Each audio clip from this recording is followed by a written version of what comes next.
I was straightening Helen's ceramic water pitcher in the guest room when I noticed the water line sat lower than it should have. Not empty, not even close. Just wrong enough that my hand stopped on the cool glazed handle and stayed there while the late light from the west windows lay across the quilt in long pale bars. The room smelled faintly of lavender soap. My son had told me 3 days earlier that no one had been in here for weeks. For one hard, unreasonable second, with my fingers still on the pitcher and my heart beginning to knock against my ribs in a way it had no business doing in an ordinary house at 6 in the evening, I had the clear feeling that the room had heard him say it and disagreed. The guest room was the only room upstairs I still entered every day. That is not quite true. I entered our bedroom every day too, but I did not enter it as a man enters a room. I entered it like a man checking weather he already knew would be bad. Open curtains, close top drawer, up. Touch the edge of Helen's dressing table without looking directly at the hairbrush still sitting on it. Stand long enough to remember that there had once been 2 of us taking up the space, and then leave before the whole thing began pressing inward. The guest room was different. The guest room was maintenance. The guest room was order. The guest room was a small domestic task I could still perform for Helen, even though she had been dead 11 months and 9 days, and no one needed me to keep anything ready anymore. She had believed with a seriousness she disguised as simple good manners that every house should contain one room where nobody had to explain themselves before they could lie down. She never said that in company. In company, she said things like, fresh towels make people feel less out of place, or a room ought to look as if it expects kindness. It was only once years ago, after Becca had come home from college with a friend whose boyfriend had left bruises on her heart, if not yet on her skin, that Helen had stood in this same guest room, smoothing the pillowcases flat with both hands, and said almost absently, "Sometimes the most loving thing a house can do is ask no questions until morning." I had thought it was one of those small wise things wives say in passing and husbands admire without ever really following to the bottom. That evening, with my hand on the pitcher and the lavender in the air, I remembered the sentence differently. I looked around the room. Everything else appeared proper. The cream quilt with the blue-stitched border lay smooth over the bed. The reading lamp on the walnut nightstand was off. The curtains were half drawn against the lowering sun. Helen's framed print of the marsh at dusk still hung above the dresser, its reeds and low water rendered in muted greens and grays. On the chair in the corner sat the folded throw blanket she used in winter pale gray, with a narrow herringbone weave. The room had none of the stale, closed-up smell empty rooms can gather. Instead, there was that lavender note, faint and clean, braided with the old house scent of polished wood and radiator heat. I lifted the pitcher. There was enough water in it to slosh lightly against the inside when I moved it. I do not know why that unsettled me the way it did. A rational man could have explained it away 10 different ways in under 10 seconds. I might have filled it yesterday and forgotten. Graham might have done it without mentioning it. The water level might have always sat a little lower than I remembered. Grief is a poor carpenter of certainty. It planes edges off facts until everything feels worn smooth. But I knew that pitcher. It was white ceramic with a narrow blue band at the rim and a hairline glaze crack running down one side near the handle where Becca had knocked it against the sink in 1998 and nearly cried harder than the chip deserved. Helen had laughed to kiss the top of her head and said, "If it holds water, it still has a job." Since her funeral, I had kept it in this room because moving it downstairs to a cabinet felt too much like ending something. I rinsed it every few evenings, filled it on Sundays, emptied it if the water sat too long, and straightened it whenever I came up to close the room for the night. It was not logic, it was liturgy. And liturgy only works if you trust the hands performing it. I set the pitcher back down more carefully than I'd picked it up. Below me from the kitchen I heard a cabinet close, and then the low mechanical cough of the refrigerator starting its cycle. Graham was downstairs. He had come over after lunch to help me sort through some insurance correspondence and had stayed to tighten the loose latch on the side gate and replace a flickering bulb in the pantry. He had done those things the way he did everything lately, swiftly, competently, with a practical quietness that made resistance feel ungrateful. At 44, my son had become in the last year the sort of man people call steady. He wore his steady the way some men wear expensive coats, not flashily, not even proudly, but with the expectation that everyone around him would notice the quality and relax. Since Helen died, he had taken to stopping by 3 or 4 evenings a week, sometimes more. He handled calls I did not want to make. He knew which plumber still worked after 6. He had opinions about the roofline and the gutters and the drafts under the breakfast room windows. He called these things manageable. He called them lists. He kept them in a brown leather folio with tabbed dividers. He stacked paid invoices in one pocket and estimates in another. When people came to the house to fix anything, they looked at him first. I had not objected. I told myself I was lucky. He had said just 3 nights earlier, standing in this very doorway with a screwdriver in his back pocket and a laundry basket on his hip, "That room's fine, Dad. You don't need to keep checking it. It's empty." It had been an ordinary sentence. Now it was standing in the room with me. I went to the sink in the guest bath and touched the hand towel. Cool, dry. I opened the drawer where Helen used to keep travel soaps and found 2 wrapped bars and 1 unwrapped bar in the little white dish, its surface faintly damp around the edges. I stood there longer than I care to admit, looking at soap like a man who had misplaced more of his life than he first understood. Dad Graham called from downstairs.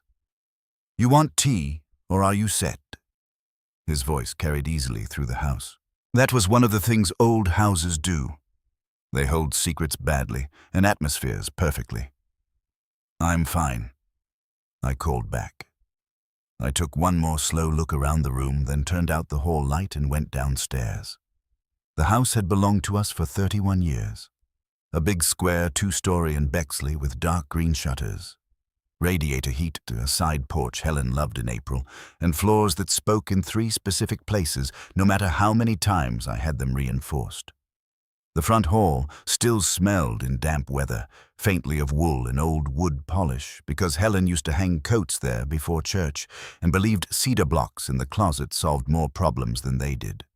The kitchen windows looked over the side yard, and the narrow run of flagstone she had once insisted on laying herself along the hydrangeas because the landscaper wanted something cleaner, and she distrusted the word. The breakfast room off the kitchen had a built-in window seat where she read the paper with one ankle crossed over the other and a habit of tucking envelopes under the sugar bowl until she was ready to deal with them.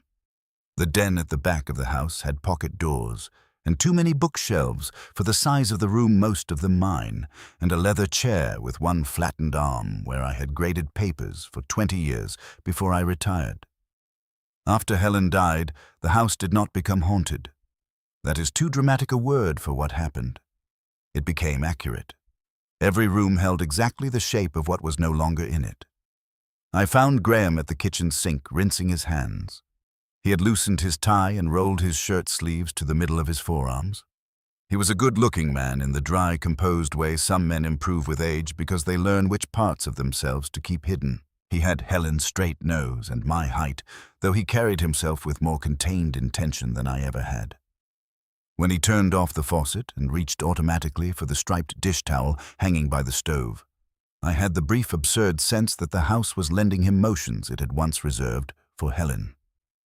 "You okay?" he said, glancing at me. "You were up there a while." "I was checking the windows. They're latched. I did them Tuesday." He crossed to the table where his folio lay open beside the stack of insurance papers. "You want me to leave these for tomorrow?" We got through most of it. I looked at the folio, the papers squared neatly inside it, the little yellow sticky tab marking the roof estimate. Graham was good at making disorder seem faintly childish. Around him, piles wanted to become files, questions wanted to become plans. "No," I said. "Let's finish." "Good." He sat back down. "I'd rather get the renewal language straight before they send another notice. You know how they are." We worked for another 40 minutes. The sun fell lower. The kitchen shifted from gold to the soft, ashy light that comes before evening fully admits itself. Graham read clauses out loud. I initialed one page and signed another. He used a black pen and slid it to me each time with the cap already off. At one point, he got up to turn on the light above the stove before the room had really needed it. We did not speak of the guest room. By the time he left, it was nearly 7:30. He took his folio and his jacket and paused in the front hall to ask if I needed anything from the pharmacy tomorrow. No. You sure? Yes. He nodded. I'll stop by Thursday either way. Daniel called about coming over this weekend, by the way. He may bring Becca. That's fine. He slipped on his coat. Try to eat something besides toast tonight. I almost smiled. You sound like your mother. It was meant lightly, but I saw something pass across his face before he settled it. Not pain exactly. More like impatience with the emotional untidiness of the dead. She worried, he said. Yes, I said. She did. After he left, the house felt larger and less stable in proportion. I heated tomato soup and cut half a sandwich into triangles, the way Helen used to when either of us had been ill, though illness had nothing to do with it. The soup smelled metallic at first, then better once it warmed through and I added pepper. I ate in the breakfast room with the radio on low. Outside the windows, the hydrangea branches clicked faintly against one another in the wind. I looked more than once toward the doorway that led to the hall, though there was nothing there.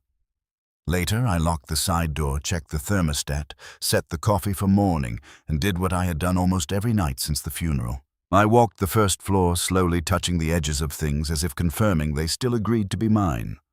Hall table, newel post, pocket door to the den. The back of the kitchen chair Helen always favored because it let her look out the side windows. Then upstairs, hand on banister polished by decades of use, stepping over the third stair from the top because it still gave a soft, complaining creak no carpenter had ever managed to cure. At our bedroom, I paused, then kept going. At the guest room, I stopped. The hall was dark except for the nightlight at the far end near the linen cupboard. A wedge of moonless black sat under the guest room door. I should have gone in. Instead, I stood with my hand on the knob and had the distinct feeling that entering the room again would require me to acknowledge something my mind was not yet ready to hold. There was no reason for that. None. Only the residue of the lowered waterline, the soap, and Graham's sentence. It's empty. I opened the door anyway. The room looked exactly as it had earlier. Quilt smooth, lamp off, curtains drawn, the picture on the nightstand pale and still in the dimness. I did not switch on the overhead. I crossed to the window, checked the latch, and then, because there was no reason not to touch the picture again, cool, still partly full. I left the room and closed the door. I read for 20 minutes in bed and retained none of it. At some point, the house settled around me with the muted ticks and shifting sighs old structures make at night when the temperature drops. A car passed outside once. Somewhere a dog barked and stopped.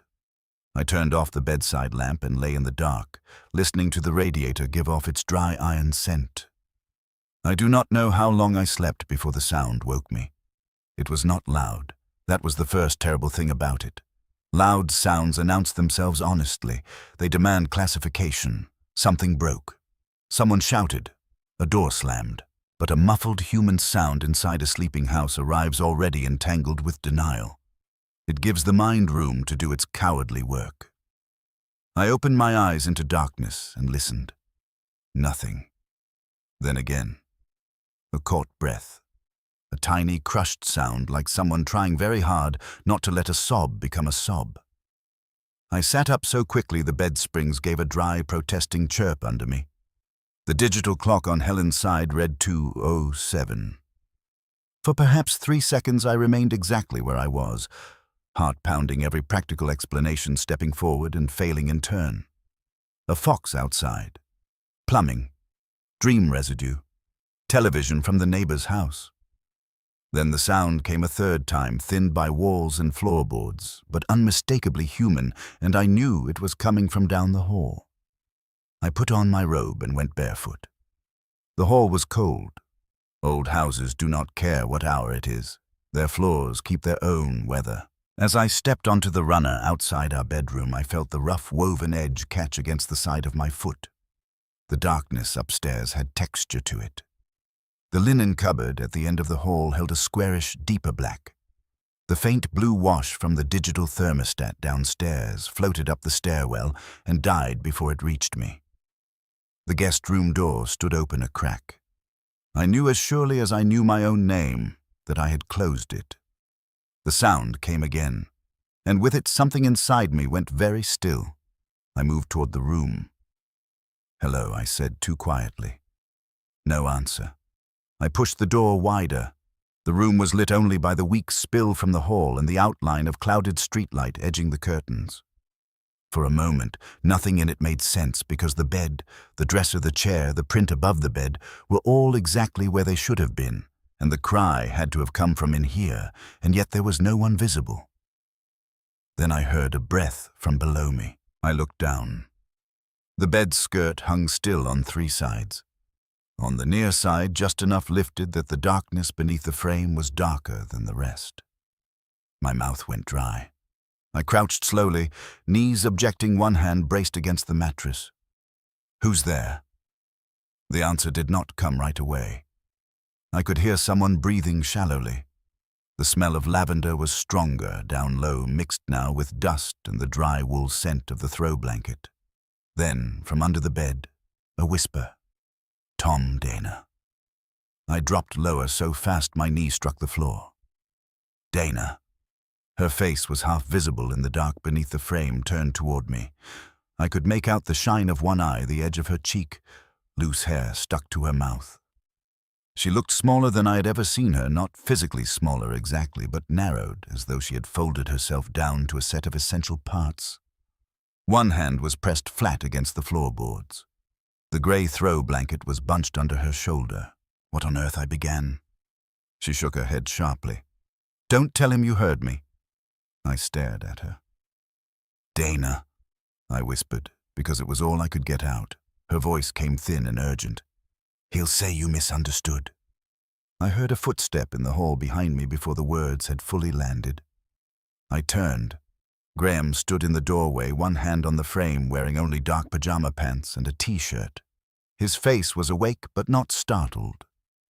That was what I noticed first. Awake, alert, not startled. He took in the scene, me on my knees, Dana, under the bed. The lifted skirt, the blanket, with a speed so practiced it looked like calm. "Dad," he said quietly. "I was coming to get her." For 1 second, no one moved. Then he stepped into the room with his palms slightly open, as though approaching an animal he had more experience with than I did. "She got upset," he said. "I was trying to keep things settled until morning. I rose halfway but did not stand fully." "Settled?"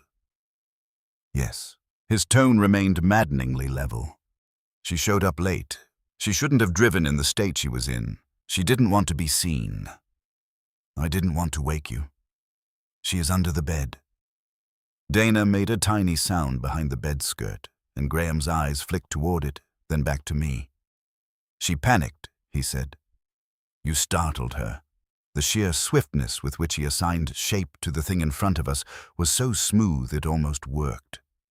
Any stranger hearing him might have thought he was the steady one in a sad household scene, the son containing mess, the old father bewildered by drama, the distressed woman needing patience. I looked from him to the bed and back. "Why is she in this room?" "Because it's private." "You told me it was empty." It was. That same calm. Until tonight. There are moments when the body understands what the mind still resists. My body knew then that I was not listening to a man explain something. I was listening to a man arrange it. "Dana," I said, and crouched again despite the pull in my knees. "Come out from there." She did not move. Graham took one step forward. "Let me handle this." "No." The word came out before I had planned it. Small but harder than anything I had said in that room so far. Graham stopped. I looked back under the bed. "Dana." Her eyes found mine in the dark. She looked as if she had not slept properly in weeks. There was mascara blurred under one eye, or perhaps only shadow. I could not tell. Her voice when it came was barely more than air. "I'll come out if he goes." My son exhaled once through his nose, almost a laugh without humor. This is what I was trying to avoid. I turned my head toward him. "Go into the hall." "Dad, go into the hall." For the first time, something sharpened in his face. Not open anger. Graham was too disciplined for that at first touch. More the brief appearance of a man forced to acknowledge a resistance he had not budgeted for. "She's not well right now," he said. "I need you to be careful." I stood up fully then, which made my back complain and my head feel strangely light. "Into the hall, Graham." He held my gaze another second. Then he nodded once as if granting a request he could easily have refused, and stepped back into the hall. He did not go far. I could feel him just beyond the doorway, present in the air like pressure. I dropped to one knee again. "Come on," I said, slowly. Dana crawled out with awkward, contained movements, dragging the blanket with her at first, then leaving it snagged under the bed frame. She wore dark leggings and a sweater twisted at one shoulder. One knee of the leggings had dust on it. Her hair was tangled, and when she tried to rise too quickly, she caught herself on the side of the mattress with a hand that shook once before flattening. I helped her sit on the edge of the bed. Up close, she smelled of cold night air, lavender soap and the faint salt metal odor of someone who has been crying too long. I had known Dana for nearly 20 years. She had once laughed loudly before she learned our family. That thought came to me so suddenly and irrelevantly, I nearly lost hold of the moment. "What happened?" I asked. She looked down at her hands. From the hall, Graham said, "She and Lila had a hard evening. I picked Lila up. Dana didn't want to be alone." Lila, their daughter. 15 now, too old to be used as a shield, and yet there she was in the sentence like one. Dana closed her eyes briefly, and I saw then not helplessness, but effort. The effort of staying inside herself while someone else narrated her. "Do you want water?" I asked her. Her gaze shifted to the nightstand. The pitcher sat there between us, pale in the dim room. "Yes," she whispered. I poured into the guest glass. Helen always kept beside it. My hand was steady until I passed the glass over. Dana took it in both hands and drank in quick, small swallows as if not wanting even thirst to make too much noise. Graham spoke again from the doorway. "Can we please not do this at 2 in the morning?" I turned toward him.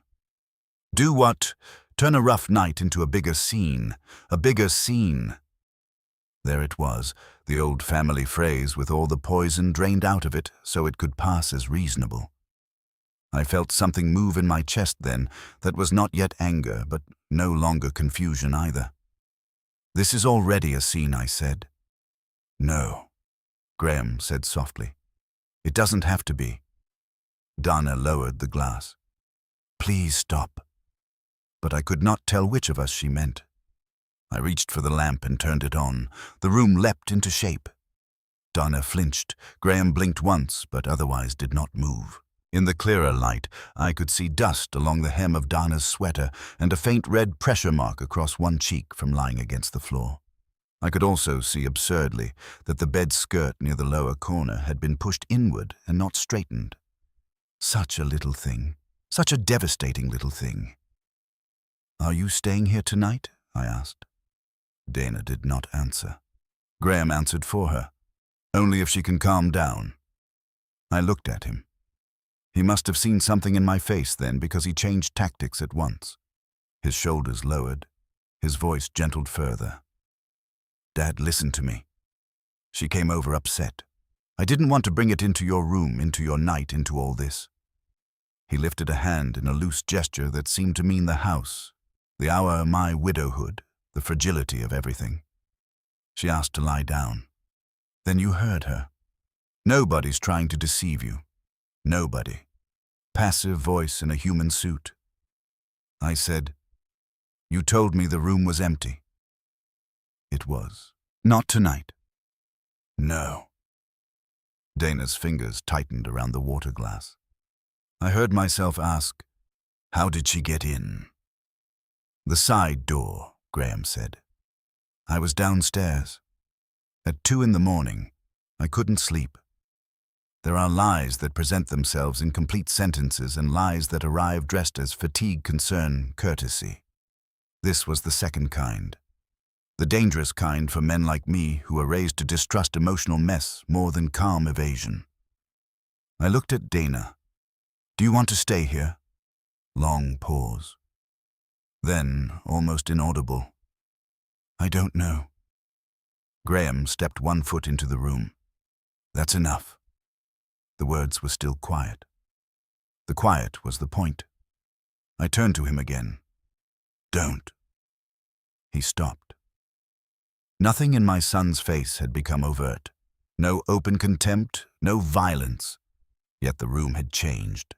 I could feel it. I could feel the arrangement of who was permitted to answer and who was not. Who was fragile, who was reasonable, who might be accused of cruelty for pushing too hard at the wrong hour. The whole thing lay over us like a second bedspread. I said very carefully, "Dana, if you want to stay, you may stay. In the bed, with the door shut. If you want to go home, I'll drive you." She swallowed. Graham said, "She doesn't need to be managed like a child." The sentence startled me not for its content but for its speed.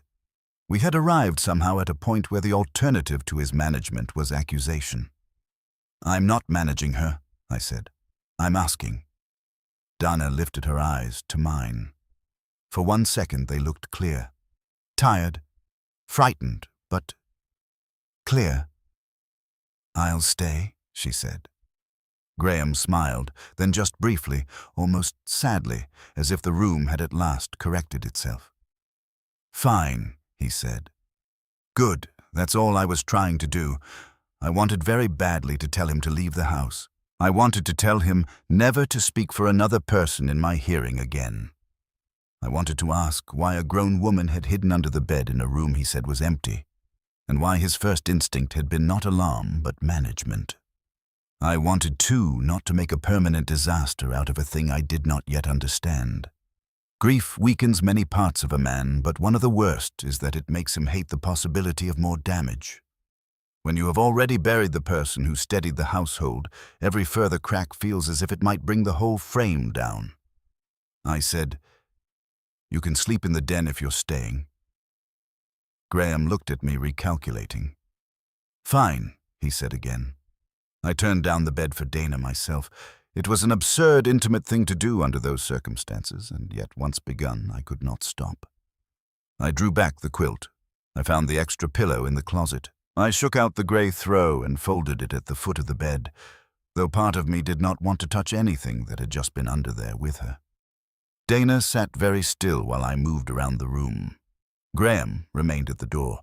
When I left, I took the empty water glass to refill downstairs. I do not know why I did that, rather than simply pouring from the pitcher again. Perhaps I wanted to keep the pitcher where it was, so the room would not have to admit even to itself that it had become something else. In the kitchen, my hands shook hard enough that I had to set the glass down on the counter until they quieted. I slept little after that. I heard the den sofa open once. I heard one door click softly around 3:30. Around 4, I may have drifted for half an hour. By 6:30, I was up dressed and making coffee.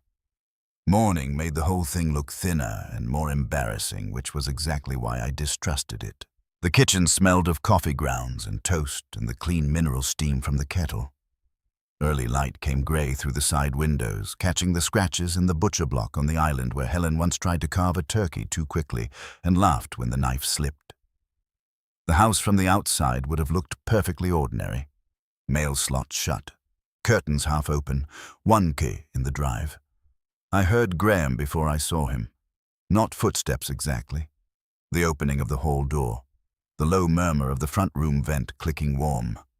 He came in freshly shaved shirt sleeves rolled, carrying his phone and folio, as if the night had been an inconvenience but not a rupture. "Morning," he said. "Morning.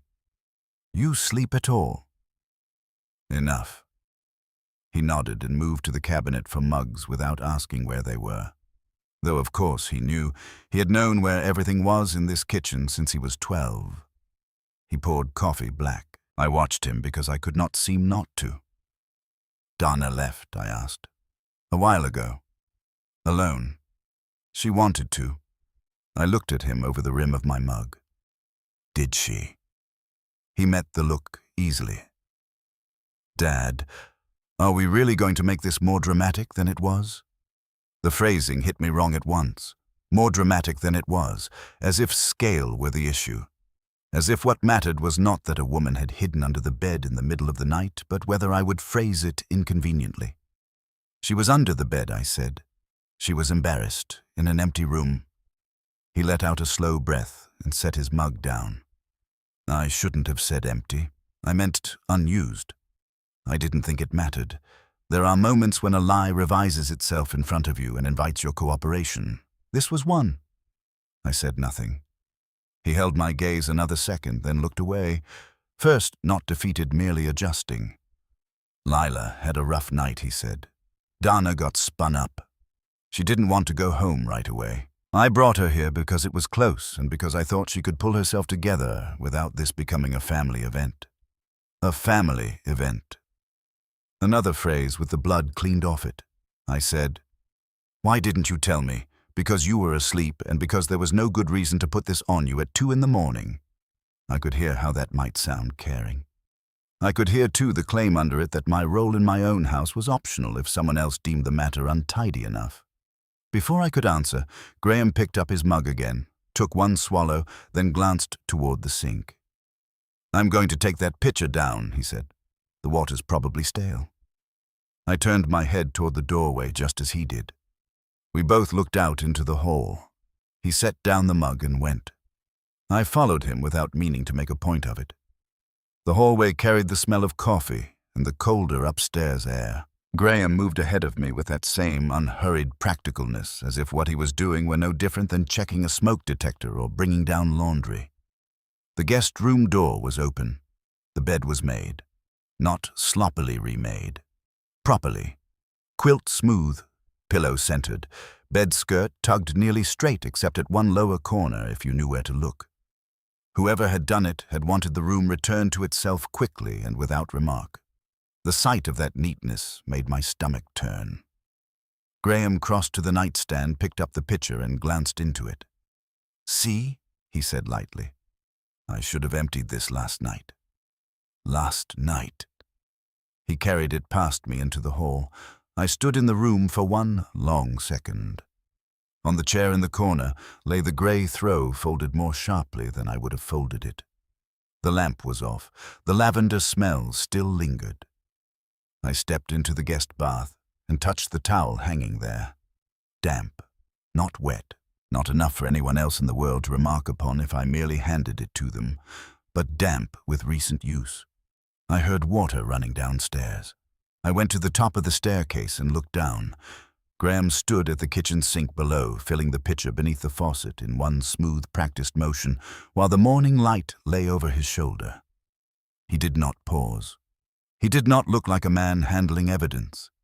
He looked like a son doing an ordinary task in his father's house. Then he turned off the water, lifted the pitcher, and headed back up. He saw me on the landing and smiled faintly. "There," he said. "Fresh." He passed me on the stairs, the pitcher cool white in his hand, and went back into the guest room. I listened to the soft ceramic note it made when he set it down on the nightstand. Something in me settled then not toward peace but toward shape, because whatever else had happened in the night, whatever explanation still might yet be offered, one fact had become impossible to ignore. Graham had just refilled water in a room he had told me was empty, then carried it back into place as if the lie and the care required to maintain the lie were one and the same motion. He came back downstairs and returned to his coffee. I let a minute pass, then another.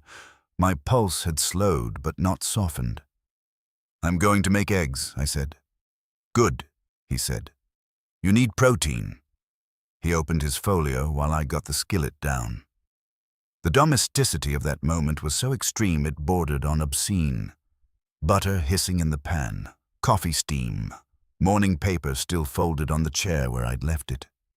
My son flipping to a page of roof estimates while the room upstairs held the shape of a woman who had hidden under a bed. I cracked eggs into a bowl and found my hand steady again. After Graham left at 9:30, taking his folio, his coffee mug to the sink, and all outward signs of disturbance. With him, the house became quiet in the exhausted way houses do after company. I stood in the kitchen longer than necessary, looking at the cookbook shelf.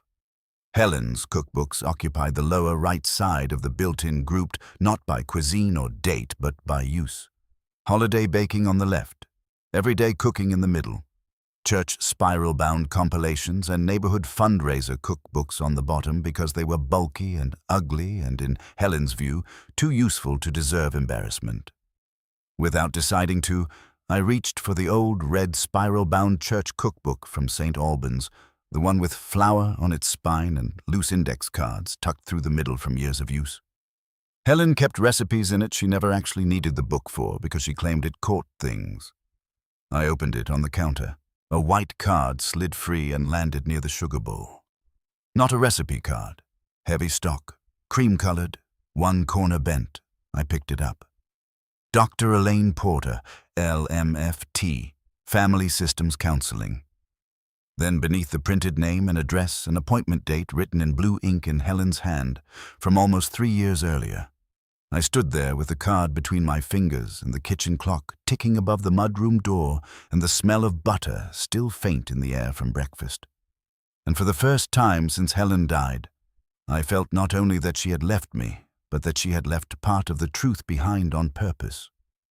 I stood there with the card between my fingers and the kitchen clock ticking above the mudroom door, and the smell of butter still faint in the air from breakfast, and for a few seconds I could not seem to make my own house fit around what I was holding. Dr. Elaine Porter, L.M.F.T. The address was on East Main. Not far. Close enough that Helen could have gone on an ordinary Tuesday and told me she was running errands at Tremont Center or picking up paper goods for church.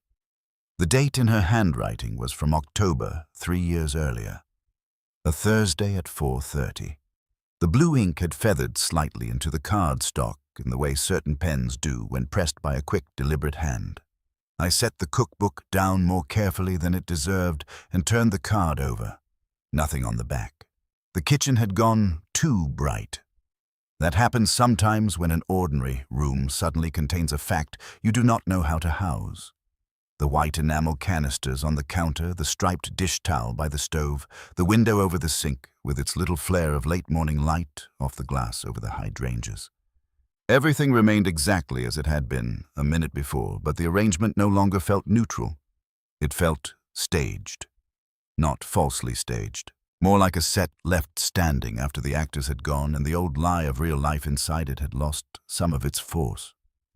I looked at the cookbook again. Helen kept all sorts of things in cookbooks. Grocery receipts, clipped columns, names of women from church who needed casseroles after surgery. She liked practical hiding places because, in her view, real privacy came from being too ordinary to attract interest. At the time, I called it organization with eccentricities. Standing there with the counseling card in my hand, I felt the first ugly pressure of another possibility. I took the rest of the red cookbook to the table and began turning pages. There were 3 index cards with recipe notes, 1 grocery list, and an old envelope addressed to Helen in Dana's handwriting. I knew the hand at once because it had a slight rightward lean and an almost schoolgirl effort at neatness, as if every loop had been reconsidered midway through formation. The envelope had already been opened. No stamp, hand-delivered, no date on the outside. I slid the folded sheet free. Helen. I'm sorry to write this way. I know it's ridiculous when I could just call, but I need to say it before I lose my nerve. And if I call, I'll hear myself explaining it badly. I may need to come by after he settles. I don't want to make this a bigger thing than it is. I just need a quiet place for an hour where I don't have to account for the look on my face. Please don't mention this to Tom tonight. I can't bear being looked at kindly by one more person. D. I read it once and then again more slowly, my thumb held hard along the paper's crease as if the pressure would improve comprehension. After he settles. Not after we settle. Not after we talk. After he settles. I sat down. The chair gave its small old complaint beneath me. Outside, a truck shifted gears on the avenue. Somewhere in the house, the radiator in the front hall released a short, dry hiss. Every sound came to me distinctly, each one pinned in place as if the whole structure were holding itself very still to see what I would do next. I thought first of Graham and Dana's divorce, which had been finalized 18 months earlier, after a long period of what everyone had called difficulty. Difficulty was the family word. Tension, communication, strained, some rough years trying to co-parent well. I had used those phrases myself because they were available, because they seemed decent, because they kept nobody pinned to anything too ugly to survive the dinner table. Helen used them too, though less often. She had a way of going quiet instead, which I had always interpreted as sorrow.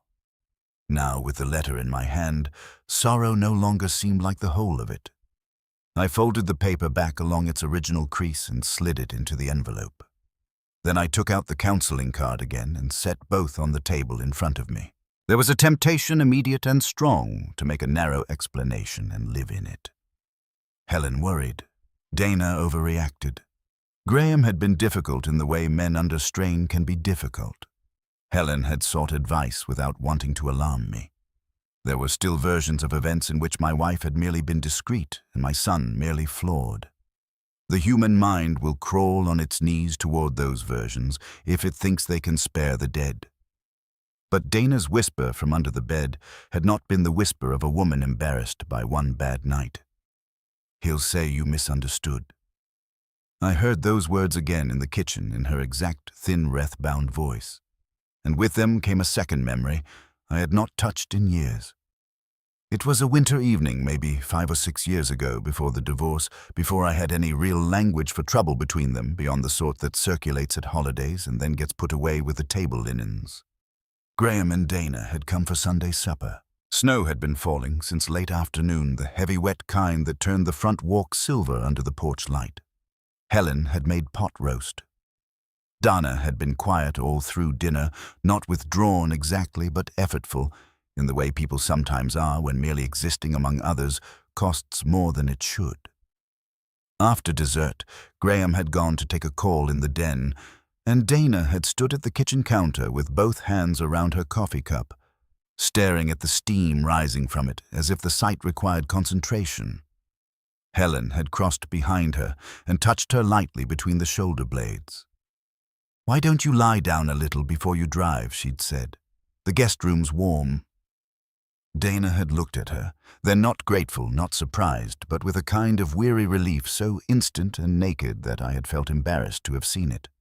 I remembered asking later after they left whether Dana was sick. Helen had folded the dish towel once, twice, then set it over the oven handle. She was tired, she'd said. Nothing about the answer had struck me as false, only incomplete. There is a difference, though I did not spend enough of my life respecting it. I stood from the table with the card and envelope in my hand and went upstairs. In daylight, the guest room looked almost offensively innocent. The cream quilt lay pulled flat over the bed. The marsh print above the dresser seemed too tasteful to participate in anything human and compromised. The little oval rug beside the bed had been nudged slightly off-center, which I had probably done myself in the night and would once have straightened on sight. Now I found myself leaving it wrong, as if the room had earned the right. The pitcher sat where Graham had put it, full nearly to the blue band near the rim. I crossed to the closet and opened it. Guest room closets are meant to be boring. That is part of their virtue. Extra hangers, a spare blanket, old suit bags no one uses. Maybe a raincoat forgotten by a brother-in-law in 2006 and not worth mailing back. This closet had always been a good closet, clean, faintly cedar-scented, dignified in its restraint. What I saw now did not taken individually amount to much, but houses like people reveal themselves through arrangement. On the upper shelf sat 3 neatly stacked bath towels, Not the older, mismatched reserves Helen kept for grandkids and plumbing emergencies, but newer ones from the linen sale at Lazarus 2 Christmases before she got sick. Beside them was a small white basket containing wrapped soaps, a travel toothbrush still in plastic, a packet of tissues, and 2 little tubes of lotion from the kind of hotel Helen would normally have laughed at for trying too hard. On the closet floor, pushed toward the back but not hidden, was a pair of fleece slippers in women's size medium. They were not Helen's. Her slippers had always been smaller and softer looking, more domestic. These were practical, nondescript, almost clinical in their lack of personality. I stood staring at them longer than I should have. Then I crouched and reached for the basket. The top soap was dry. The second had a thumb-smudged wrinkle in the paper wrapper where it had once been gripped with damp hands. The tissues were not full. One of the lotion tubes had been used and then wiped neatly at the cap. Not stored, maintained. My chest tightened in a way that had nothing to do with age. Helen had arranged refuge in this closet, not sentimentally, not dramatically, efficiently, repeatedly enough that the system had its own supplies. I sat back on my heels and looked around the room from that lower angle. The underside of the bed was shadowed. The bed's skirt hung still. The chair in the corner held the gray throw. Everything in the room had begun to divide into before and after. Before these had been the remains of Helen's care. After, they were evidence of it, and evidence is colder. I put the basket back exactly where I'd found it and came downstairs. I did not call Graham. That fact shames me less now than it would have once. I still was not ready to hear him answer before I had learned how much of the truth in this house had belonged to his version and how much to the house itself. Instead, I called Becca. She answered on the 4th ring with the cheerful preoccupation of a woman in the middle of something domestic. I could hear cabinet doors, and farther back the bark of their dog. "Hey, Dad, are you busy?" Pause.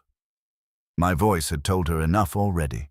"I can stop being busy," she said. "What is it I'd like to see you? When today, if you can?" Another pause, this one with listening inside it. Becca had inherited Helen's capacity for hearing the weather in a sentence. "I can come by around 2, she said. "Daniel's at the hospital till late, but I can come." "That would be good." "Are you all right?" I looked at the envelope and the counseling card on the kitchen table. "I'm not sure," I said.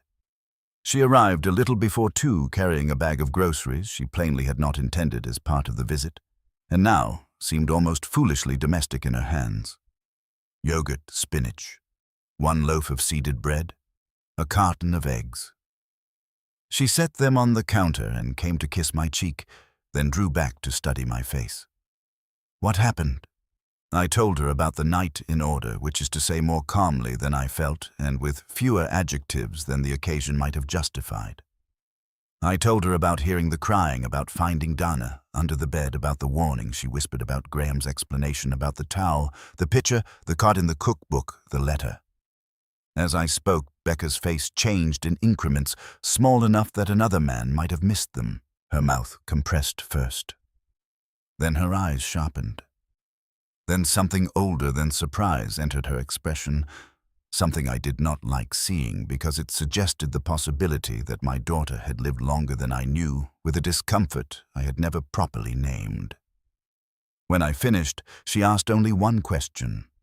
"What exactly did Dana say? Don't tell him you heard me. He'll say you misunderstood." Becca looked down. What I said? She shook her head too quickly. "Nothing." I'm thinking. "No." "What?" She went to the table, sat and flattened the envelope with 2 fingers. "Dad, I don't know what this is yet. Neither do I, but it's not good. I gathered that." She gave me a look, half apologetic, half impatient with herself. "I mean, it's not one thing. It's not just last night." The words landed somewhere low in me. "What do you know?" "Not enough." Her voice was careful now, and I heard in it something I did not want to hear, the old family caution, waking like a reflex. "I always thought Graham and Dana had a bad way of talking to each other. I thought he could be—" She searched. "Relentless. Relentless." You know how he gets. Once he decides what something means, he doesn't stop until everyone else is standing inside his version of it. The sentence made the kitchen seem colder. I said, "Why are you speaking as if this is familiar?" "Because it is familiar," she said, and then immediately looked sorry. She had said it that way. Not like this. I don't mean the bed, the hiding, any of that. But the tone of it. The feeling that he was already explaining before anyone asked. I pulled out a chair and sat across from her. "Did Helen ever say anything to you?" Becca's gaze moved to the envelope in front of her. "No, not directly. She worried about Dana." "That's not the same thing." She saw Dr. Porter. Becca's eyes lifted. "Who I slid the card across." She read it. Her face did something quiet and painful. I didn't know about this. It should have relieved me that she had not known. Instead, it gave the room a more private sadness. Helen had not trusted our daughter with this either, or perhaps she had trusted her with some part and not the rest. The partitioning itself had become the wound. Becca said, "Did you call no?" "You should." "I know." She touched the counseling card with one fingertip, then drew her hand back. "Dad, I need to ask something, and I'm not trying to be unkind." "Go on." When Mom would say Dana was tired or needed to rest, you believed that I opened my mouth and then closed it. "Yes," I said. The silence that followed had no accusation in it, which made it worse. At some point during our talk, I realized the kitchen no longer felt like my most reliable room. I had always thought of it as Helen's truest space, because so much of her practical tenderness lived there. Now it had become the place where small hidden papers fell out of old books and rewrote marriages. Becca finally said, "Call the therapist. Even if she can't tell you anything, maybe she can tell you enough." So I did. Dr. Elaine Porter's office had a calm, recorded voice and an option for existing clients, which meant I ended up speaking first to a receptionist with a low professional tone and then waiting 20 minutes for a return call while Becca rinsed and stacked my breakfast dishes because neither of us knew what else to do with our hands. When Dr. Porter called, her voice surprised me by sounding less clinical than I had expected. Not warm, exactly. Warm is a word people use loosely around women whose tone is merely not sharp. She sounded composed, attentive, and tired in the mature way some professionals sound when their work has shown them more damage than they care to advertise. I identified myself. I explained within reason why I was calling. I told her my wife Helen had seen her or consulted her some years earlier. I said I had found her card among Helen's things after a deeply disturbing incident involving my former daughter-in-law. I said I understood there were privacy limits and that I was not asking her to violate anyone's confidence. I heard my own voice becoming more principle-like as I spoke, measured, careful, reaching for exactness, because exactness can feel like dignity when control is short. Dr. Porter let me finish. Then she said, "Mr. Harrow, I need to be very clear that I can't discuss any person's private treatment without proper permission, and I won't. What I can do is listen to your concern, and if it's appropriate help, you think about immediate safety and next steps." Immediate safety. The phrase changed the air in my lungs. "I'm not asking about treatment notes," I said. "I'm asking whether my wife had reason to be concerned." There was a pause on the line. Not evasive, considered. "Your wife," Dr. Porter said, "once sought guidance about how to respond to a person who felt unable to remain visible after certain interactions inside a family system." I looked at Becca. She had stopped drying a plate and was staring at me. "That is not much," I said. "No," Dr. Porter said, "but it is not nothing." The words entered me like cold water. Did she say who the person was? Another pause. She spoke as a woman trying to protect someone without believing she had enough standing or enough proof to force a wider confrontation. It took me a second to understand why that sentence hurt as much as it did. Standing. Not courage, not love. Standing. Because if Helen had lacked standing in her own family to force confrontation, then either the family had been smaller than I thought, or I had been. I said, "Did she think this person was in danger?" I think Dr. Porter said carefully that she believed harm was occurring in a form the family had gotten used to minimizing. Becca sat down hard in the chair nearest the sink.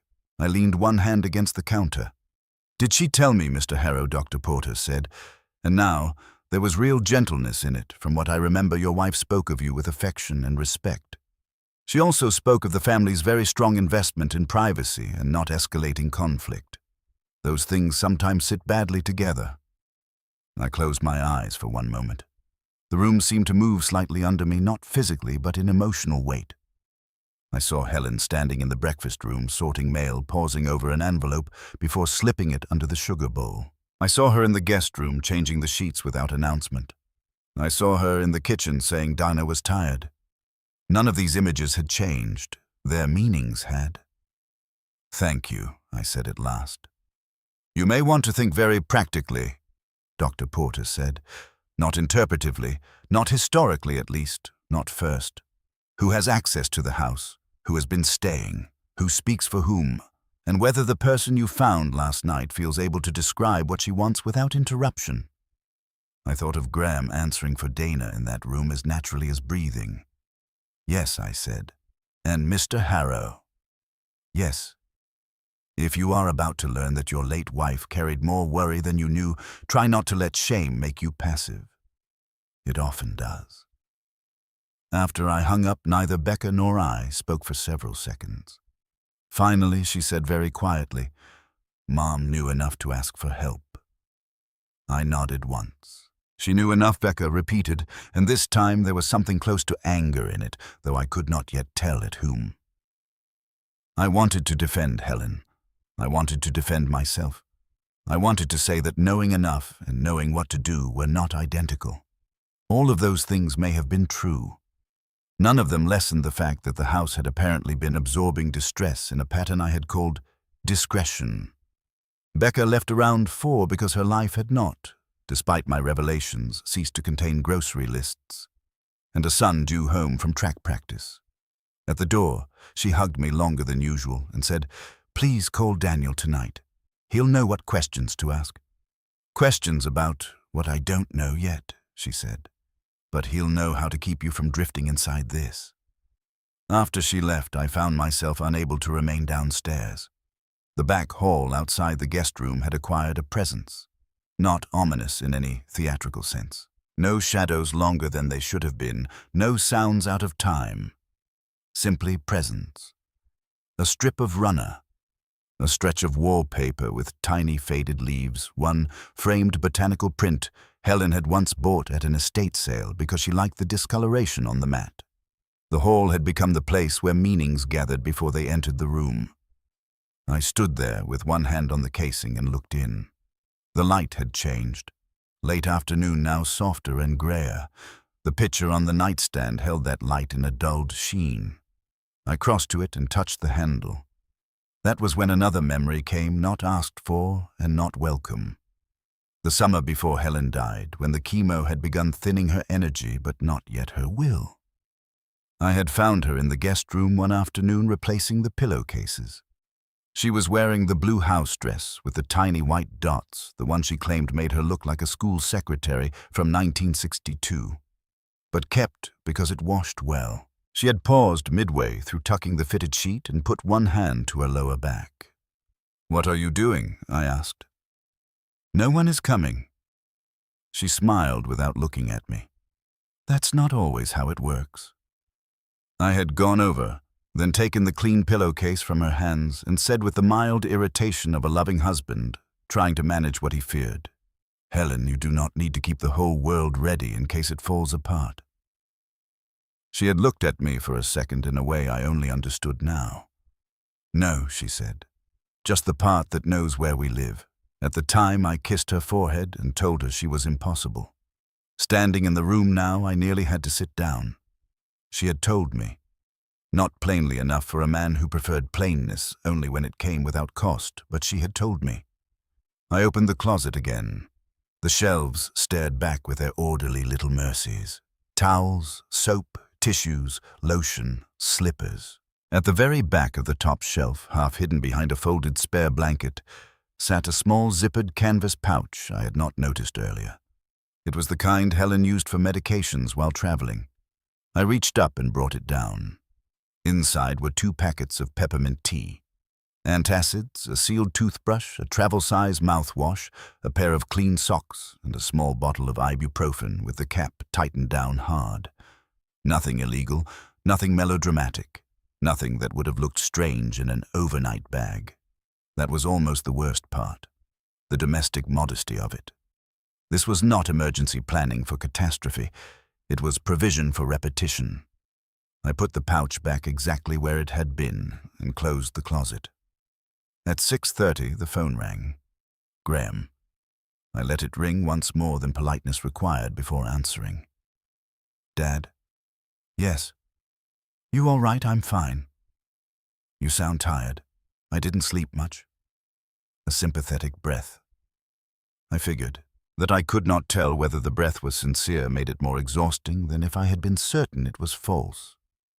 I wanted to check on you, he said, and I wanted to say again, I'm sorry about last night. I really was trying to keep things from becoming harder than they needed to be. There it was again. Harder. Bigger. The language of scale without substance. Were you? I said.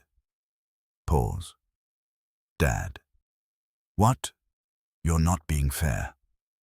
The sentence hit with such accuracy to Dana's warning that I felt a cold, spreading sensation in my arms. He'll say you misunderstood. No, not yet. Not directly, but he had reached for the same architecture at once. Your reaction is the excess. My management is proportion. What exactly happened? I asked. With Dana. There was only one person under the bed. He exhaled softly. She got overwhelmed after a conversation about Lila. She came by because she didn't want to drive far. She didn't want to explain herself. I made a judgment call. And the guest room. It was available. Not empty. Another pause. I already said I used the wrong word. Did you? Now his voice cooled almost imperceptibly. I'm not going to argue semantics with you. No, I thought. Of course not. Because semantics are what you use to keep control in a room, not what you call them after. I said I found Dr. Porter's card. Silence. It lasted only a second, perhaps 2, but it was the first true silence I had heard from him since the night before. Then, Mom saw a therapist. She sought advice. For what? You tell me. That's absurd. Is it? His next breath came audible across the line. Dad, if this is about Dana, I need you to understand something. She has a very particular way of turning discomfort into implication. The phrasing was so polished, I could almost hear the old family furniture in it. No accusation that could be pinned down. No cruelty obvious enough to condemn. Just a definition placed over another human being like a sheet. I'm not discussing Dana with you right now, I said. Then what are we discussing? That depends on whether you can answer a direct question. A little sharper now. Of course I can. How long has she been using that room? She hasn't been using that room. I looked toward the stairs. Not once, not ever. This is exactly what I mean, he said. You hear one thing in the middle of the night, you find an old card, and suddenly we're rewriting years of people's lives. The genius of the sentence, if you can call it that, was that it made chronology itself sound like hysteria. I said, I'm going to ask you something once more. How long has Dana been using that room? His answer came after just enough delay to show he was choosing it. She's slept there a handful of times over the years, yes? Usually after holidays or difficult nights. Mom sometimes suggested it. You know how she was. You know how she was. I had to grip the phone harder. The sentence was a theft so clean it nearly escaped notice. Helen's care was being offered back to me as a context for concealment, as if her old kindness now justified the pattern I was only beginning to see.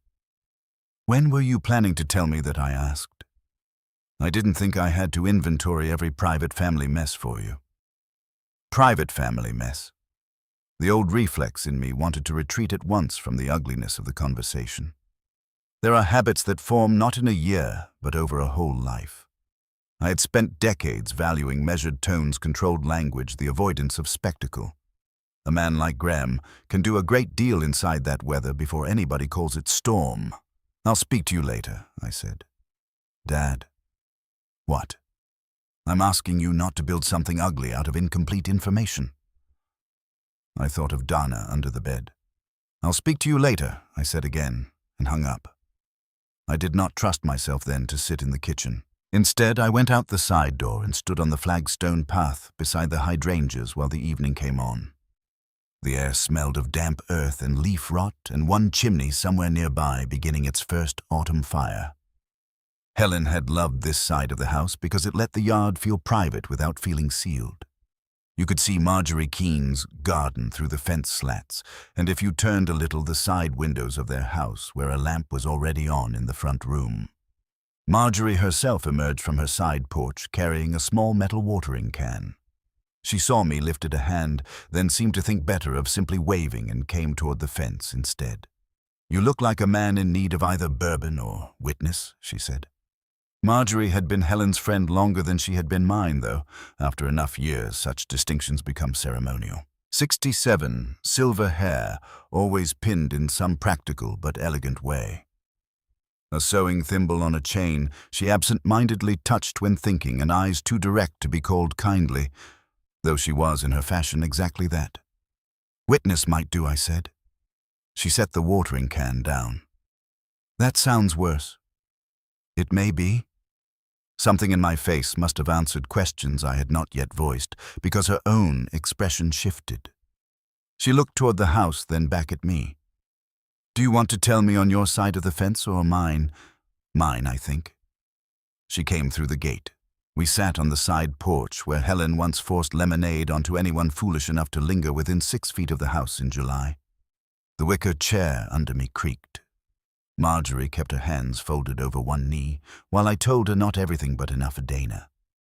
The bed, the warning, the counseling card, Graham's call. When I finished, Marjorie was quiet for a while. Then she said, Helen never told me details. My heart kicked once, but she continued, there were times. What times? She looked out toward the hydrangeas rather than at me. 3, maybe 4 over the years, usually late. I'd be turning off lights or coming in from the porch, and I'd see Dana at the side gate. Sometimes alone. Once Graham's car was at the curb, but he didn't come up. Helen would let her in. Once I saw Helen come back out 10 minutes later and bring in a bag from Dana's trunk. The porch boards under my shoes seemed suddenly too thin. Why didn't you tell me? Marjorie turned to me then, and the answer in her face was almost worse than the words. Because your wife had the look on her that says she is managing something she believes she has the right to manage. I laughed once without humor. And you respected that? Yes. So did I. Yes, she said. We sat with that. She came here frightened, I asked. Marjorie's fingers touched the thimble at her throat. She came here tired in a way that made me feel frightened for her. The difference mattered. Of course, Helen would have understood that. Tired is admissible in polite houses. Frightened requires a culprit. There was one night, Marjorie said after a pause, that I remember more clearly than the others. Spring. Maybe 2 years ago. Rainy. Helen had a lamp on in the guest room. I could see it from my upstairs bath if the curtain was open. Dana arrived close to 11. Helen let her in through the side door. About 20 minutes later, I looked out again and saw Helen crossing the guest room holding that white picture of hers. The air left me slowly. Did you know it was the guest room? She changed the shade in there that year. It glowed warmer than the others. I looked down at my hands. I thought Marjorie said carefully that perhaps Dana needed to cool off after a fight. I thought perhaps Helen was doing what women of our generation have always done too often, which is to keep things from becoming public in the hope that privacy will somehow make them smaller. The sentence hurt because it was so close to my own character that I could not reject it as feminine weakness or generational custom. It was simply the family religion in better clothes. After Marjorie left, I went back into the house and closed the side door softly behind me. Night had come in earnest now. The kitchen windows had turned to mirrors. I switched on only the small lamp in the breakfast room and sat at the table with the counseling card, Dana's letter, and my own memories laid out in front of me like evidence in a case I had no training to prosecute. At some point I called Daniel. My son-in-law answered from what sounded like a hospital corridor, the faint echo and distant wheels giving him away. "Tom, Becca said you might call." I told him enough to make silence impossible. When I finished, he did not rush to speak, which I appreciated. Finally, he said, "This isn't confusion." The plainness of it entered me more cleanly than all the careful phrasing of the day. "No," I said. "It may still be incomplete, but it isn't confusion." "What is it then?" "Pattern," he said. "At minimum." Pattern. I pressed my thumb against the rim of my coffee mug, though it had long since gone cold. "Becca said you'd know what questions to ask." "I know which questions keep people from disappearing inside other people's language," he said. "You need sequence. Dates, if you can get them. Not interpretations first. Repetition. Who knew what who saw, what who answered for whom?" I looked toward the stairwell. "The room itself knows more than I do," I said before I could stop myself. Daniel was quiet for a beat. "Then start there," he said. After we hung up, I went upstairs again. It was nearly 10. The house had that held breath quality late at night when every object seems to wait for you to settle it into meaning. I switched on the hall light, but not the guest room lamp. I wanted the room in half light, as though full brightness would force me too quickly into certainty. I began with the dresser. Empty, except for old stationary spare batteries and one sachet pouch, gone nearly scentless with age. Then the nightstand drawer. 2 coasters, a notepad, 1 church bulletin. Helen had apparently tucked there last Advent, and a ballpoint pen that did not write. Under the bed I found only dust, 1 black hair tie, and a tiny crescent of gray lint from the throw blanket. The hair tie I recognized at once as Dana's, not because I had catalogued her possessions as a man should not need to, but because she had worn the same plain black elastics around her wrist for years, twisting them absent-mindedly while conversation passed around her. I held it in my palm and felt absurdly like I was trespassing in my own house. Then I opened the little drawer in the bedside table on Helen's side of our room. Not because I expected anything, because memory had begun behaving like a corridor, and the guest room led there. Inside, beneath old tissues and a pocket flashlight, was a folded list in Helen's handwriting. Groceries on one side. On the other, a cluster of notes in no particular order. Dry cleaner. Marjorie's birthday lunch call pharmacy. Ask B about casserole dish, rotate guest towels, buy peppermint tea. Peppermint tea. I closed my eyes. There had been peppermint tea in the pouch in the guest room closet. I stood there in the dim bedroom holding my dead wife's grocery list as if it were a confession. It was not. That was what made it unbearable. The truth was not leaping out at me in dramatic sentences. It was accumulating through household maintenance, through the kinds of notes loving women make when they believe they are keeping life from becoming impossible. I went back to the guest room and opened the closet once more. Peppermint tea, slippers, lotion, tissues, toothbrush, the whole quiet little ministry of aftermath. Not for guests. For one specific kind of arrival. I do not know how long I stood there. Long enough for the house to begin making its night sounds again. A pipe clicking once inside the wall. The refrigerator down below starting and stopping. The faint brush of wind at the side of the house. None of it supernatural. Nothing cheap. Just a lived-in house continuing to live while my understanding of it changed. I was closing the closet door when my phone vibrated in my pocket. A text from an unknown number. For a moment I only stared at it. Then I opened it. It was Dana. "I'm sorry for last night. Please don't ask Graham about me alone again. A second message appeared almost before I had finished reading the first. If you need to ask me something, ask when someone else is there. I sat down on the bed. The mattress dipped under my weight. The room smelled faintly of cedar from the closet and the stale ghost of lavender soap. I typed, then erased, then typed again. Are you safe? The 3 dots appeared and vanished. Appeared again. Safe enough for tonight. Then after a delay, I didn't mean to bring this back into your house. Back. The word made my throat tighten. I wrote, back. No answer. I sat with the phone in my hand for a full minute, watching the screen darken over my reflection. Then I set it face down on the quilt and looked around the room as if it might answer for her. Back into your house. Meaning not simply last night. Meaning return. Meaning repetition. Meaning the room I had been treating as a shrine had also been, at times, I had not understood, a place of re-entry after something elsewhere had gone wrong. I slept badly again. The next morning, the house had that washed-out autumn brightness that makes everything look factual. I woke with one line of thought, already waiting sequence. Dates. Repetition. Who knew? Who answered for whom? I shaved too quickly and nicked myself under the chin. The sting of aftershave felt clarifying. In the kitchen, I made coffee and stood at the counter drinking the first cup before the sun had fully cleared the maple beyond the side yard fence. The coffee was too hot and slightly bitter because I had let it run long. Helen would have called it principal coffee dark enough to count as discipline.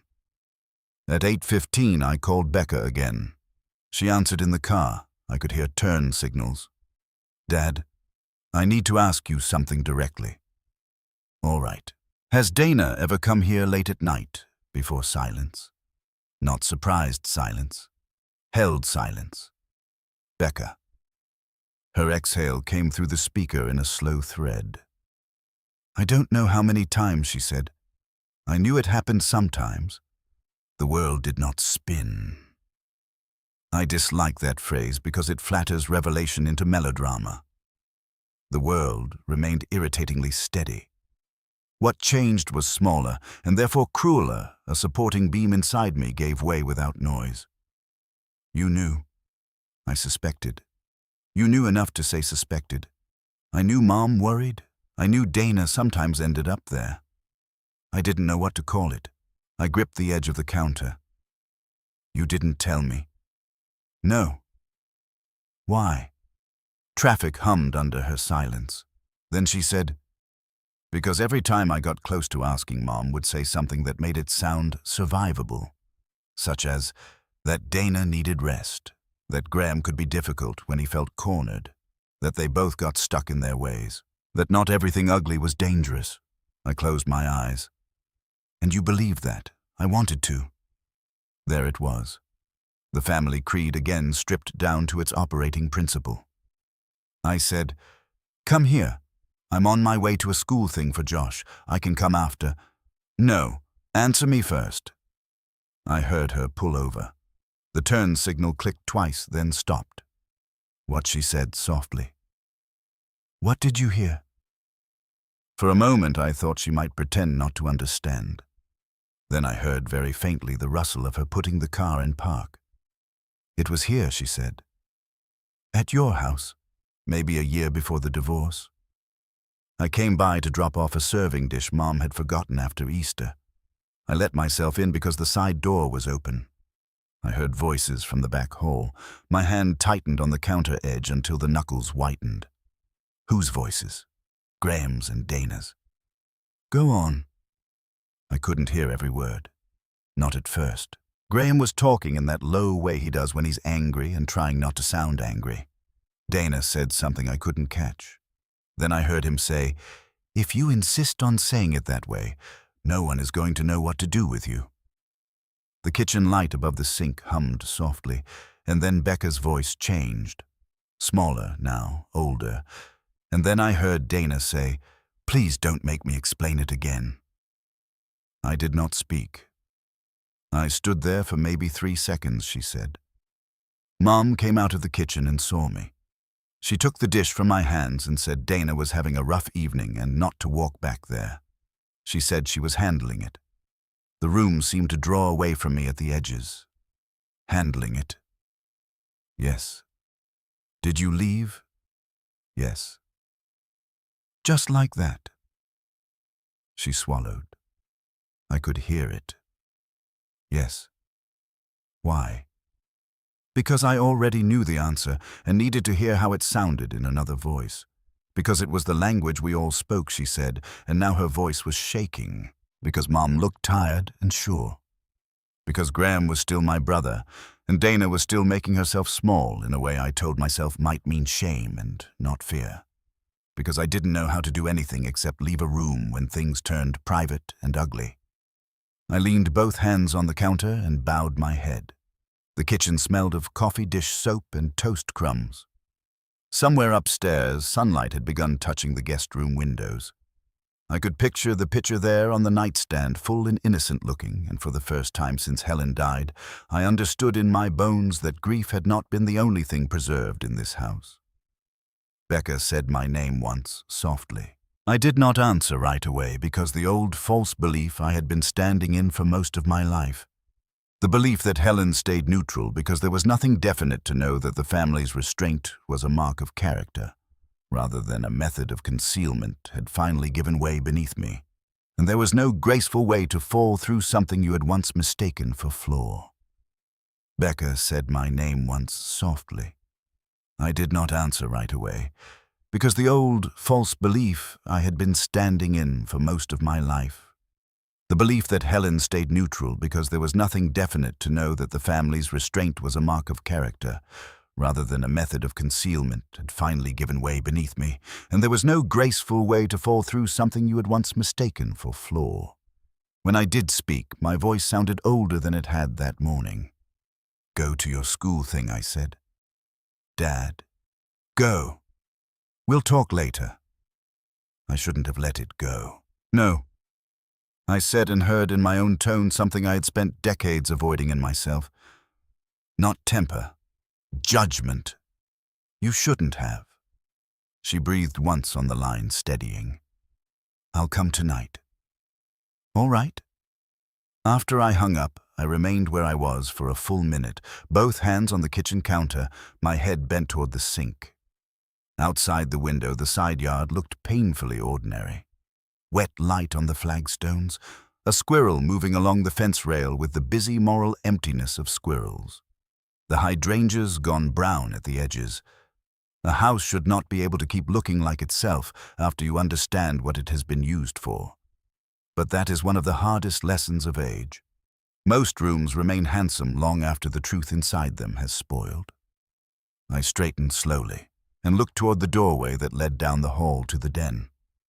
Until then, I had thought of the den as my room corrupted by convenience. Graham took calls there because it had the best chair, the strongest lamp, the shelf space for his files. When he stayed too long, the pocket doors he could slide half shut while still making it seem he was not shutting anyone out. Now the whole space rearranged itself in memory. The den was where difficult things had been translated, where phrases got reduced, softened, redistributed into forms acceptable for the rest of us to live with. Where Graham had stood phone at his ear, one hand flat on his hip, speaking in that low, tempered voice that made disagreement sound like poor breeding. I carried my coffee there and stood in the doorway before entering. Morning light lay across the rug in broad, cool strips. The leather chair by the window still held the slight concavity of years of my own weight. Book spines caught the light along the far wall.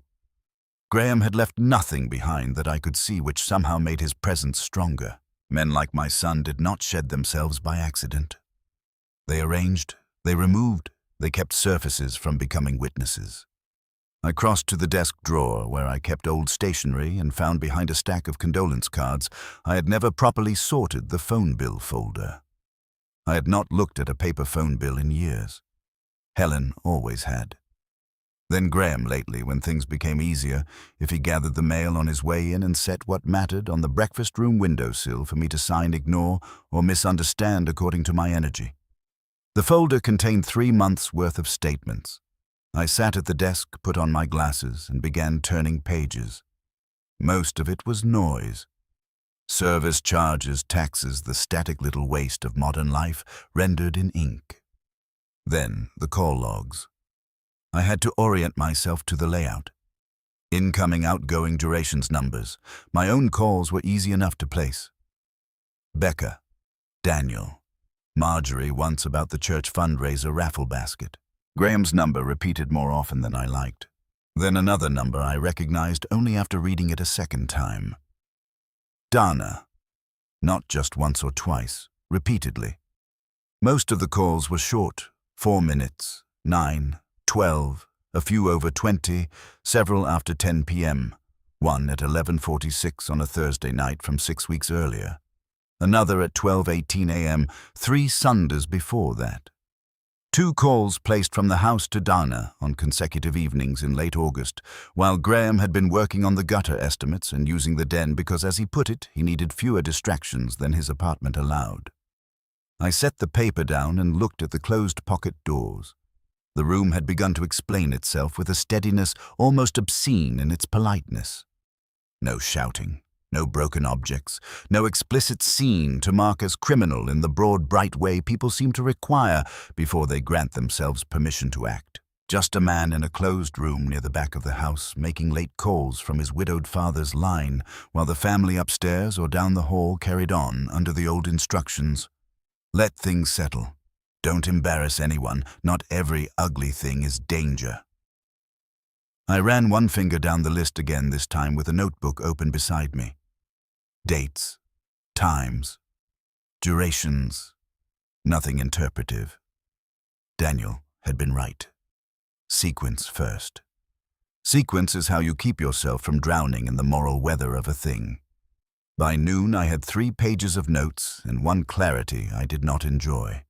Graham had not simply been using the house.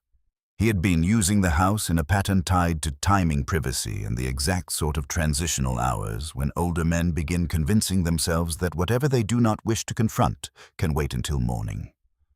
I made a sandwich and did not eat it.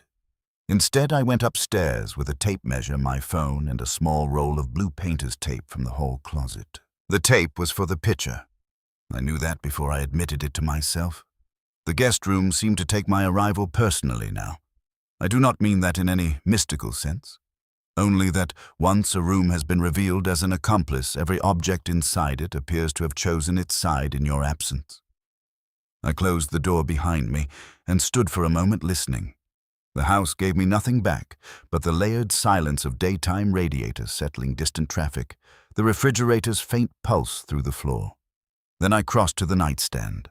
The picture sat cool and full where Graham had placed it. I crouched, peeled off a narrow strip of blue tape and fixed it to the glazed side just where the waterline rested. Not obvious. A man pouring casually would not notice it. A man already primed for suspicion might, but I was counting on the ease with which Graham moved through his own lies. Lies performed often enough become choreography. Choreography does not study the floor each time. When I stood, the room tilted slightly, not from dizziness, but from the shock of seeing myself behave with intent against my own son. There are ages of life when that would have felt melodramatic. In my 20s, I might have called it decisive. In my 40s, corrective. At 72, with my wife dead and the old map of my house burning itself clean one small corner at a time, it felt like the first unforgivable step. Not because it was wrong, because it admitted the scale of what might now be necessary. I turned from the picture to the bed. The skirt still hung a fraction inward at the near lower edge where Dana had entered or exited in haste. I knelt more carefully this time and switched on my phone's flashlight. Dust, floorboards, the underside slats, a thin old scratch in the hardwood that I had first noticed the night I found her. But now, from closer down and with better light, the scratch resolved into several arcs crossing one another near the right-hand bed leg. Not one accidental mark. Repeated drag. I lowered myself flat enough to see farther under. There, snagged on a rough staple beneath the box spring, hung a tiny dark thread with a softer fuzz at one end. Sweater fiber, almost certainly. I reached for it and missed my shoulders, not made any more for the angles suspicion requires. I rose, got Helen's long sewing tweezers from the bathroom drawer across the hall and tried again. The thread came free. Ridiculous object, barely more than a comma. But when I straightened with it in my hand, I knew with a weariness bordering on anger that I was no longer looking for whether something had happened. I was looking for how often. At the back edge of the bed frame, near the left leg, one felt pad was missing. The others remained a little brown with age and floor dust still stuck in place. That missing one mattered because the bed was old and heavy. Shift it without the felt, and it would speak against the wood in exactly the low dragging note I had heard in the night before. The crying resolved itself into grief. I turned off the flashlight and sat on the floor back against the side of the bed, thread still caught in the tweezers. The room smelled faintly of lavender and stale dust under the cleaner air. I looked toward the closet, toward the chair in the corner, toward the nightstand with the picture and its slim blue band. The thing that had begun for me as a wrong water level had become an instrument, not merely proof of recent use now, but part of an old house-made language I had never learned because I had let my wife and then my son speak it for me. The thought came then hard and unwelcome. Helen may have been managing Graham, not only sheltering Dana. That was worse than learning she hid things from me. It suggested that my wife had spent years trying to reduce harm around a son she no longer fully trusted inside a family structure that included me as both husband and obstacle. I stood abruptly, as though motion could interrupt the idea before it rooted further. I took the thread downstairs, placed it in a small white envelope, wrote "guest room" under bed on the front, and set it beside the phone bills and the old note from Dana. Then I called Daniel again. He came over after work, still in his slacks, and hospital ID clipped to his belt coat, half-buttoned against the cold. Daniel always moved like a man who had spent years walking into rooms where people wanted things from him quickly. He was not sentimental in his expressions, which made his loyalty more valuable when it appeared. He greeted me at the door with a look that searched my face before it took in the room behind me. "You've started," he said. "Yes." I led him to the den. The folder lay open on the desk, the envelope with the thread beside it, the note pages, the counseling card, Dana's letter. I had not spread them theatrically, only arranged them in the order my mind had begun needing. Daniel stood over the desk, reading without touching at first. Then he put on his own glasses and leaned closer to the call log. When was Graham here these nights? Most of them. Not everyone. Enough. Daniel nodded, not because he liked what he saw, but because it fit. And the room I told him about, the closet supplies, the missing felt pad, the sweater thread. He listened without interrupting, then looked up toward the ceiling as if he could see the guest room through the plaster. "He used your line from the den," he said at last. "Yes." Because he believed it looked less aggressive than repeated calls from his own number, or because he wanted a place where the room itself softened whatever was being said. The room. Daniel met my eyes. "You understand this now, don't you? He wasn't just finding privacy. He was using your house as moral camouflage. It is one thing to suspect a shape privately, another to hear another adult man say it plainly in your den." I looked down at the call log again. I should have noticed. "That sentence is getting too much exercise," Daniel said. I almost objected. Then I let it pass because he was right. Shame can become a narcotic if you dose yourself with it often enough. It hurts, therefore it feels like seriousness, therefore it excuses inaction. Helen had known that in me before I knew it in myself. "I need sequence," I said. "You need sequence and you need witness. But more than that, Tom, you need to stop thinking this will surface naturally. Men like Graham don't get undone by atmosphere. They get undone when the atmosphere they've depended on no longer belongs to them." I looked toward the dining room through the open den door. The table there still held the runner from last Sunday slightly off-center. Helen used to correct that before anyone sat down. I had let it stay wrong for days. "He'll know if I push too soon," I said. "Then don't push. Set." The word landed cleanly. Set. That evening after Daniel left, I called Dr. Porter again, not for revelation, but for structure. I told her more directly than before that I had found evidence suggesting my house had been used repeatedly as a place of concealment after interactions between my son and his former wife. I told her I was not asking her to treat through me or to make declarations outside her role. I asked instead what I should refuse going forward if I wanted to stop being part of the machinery. Her answer came faster this time. "Do not let anyone answer for Dana in your presence," she said. "Do not let concern for civility erase sequence, and do not let your son turn your uncertainty into his authority." I wrote the sentences down. Then I asked the question I had been circling all day. "Did Helen think I would do that?" There was a small pause on the line. "I think Helen believed you were a decent man with a very deep loyalty to calm," Dr. Porter said. "Sometimes those men need to see their own homes become unrecognizable before they are willing to call a thing by its true name." After I hung up, I did not move for a long while. The house around me had become hostile in the way a truthful document can be hostile, not because it wanted me harmed, because it no longer permitted the comforts I had once extracted from it so easily. The den was not my study, but Graham's relay station. The guest room was not simply Helen's preserved kindness, but a chamber of managed aftermath. The back hall was not a neutral passage, but a place where voices were lowered until lowered voices themselves became a form of power. I slept little again, though less from confusion now than from planning. The next morning I made 2 lists at the breakfast room table, one of facts, one of witnesses. Facts: Dana under bed. Warning: pitcher refill, damp towel, closet refuge supplies, call log from den, counseling card, letter, Marjorie late-night observations, missing felt pad, thread under bed, Becca's overheard line. Witnesses: me, Becca, Daniel, Marjorie, Dr. Porter in limited form, Dana if she agreed and if she believed the room would hold against Graham's language. The final name was the most difficult and the most necessary. I texted her just after 9. "I need to ask you something practical, not interpretive. Will you meet me here or somewhere else with another person present if that feels safer?" I did not expect a quick answer. It came 20 minutes later. "Not here. Can we talk on the phone if Daniel is with you?" I texted back, "Yes." Daniel, bless him, shifted lunch and came by at noon. We sat in the front sitting room rather than the den. That choice was deliberate.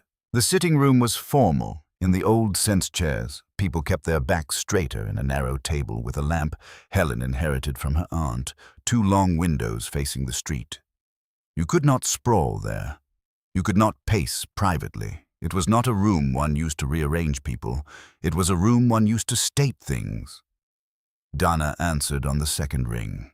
Her voice was careful at first, the caution of a person listening through more than one layer of fear. "Tom, yes, Daniel is here with me." Speakers on. "You don't have to say anything you don't want to say." Silence. I could hear traffic on her end and perhaps the interior hum of a car. She was not calling from inside a building. "Are you alone?" Daniel asked. "Yes.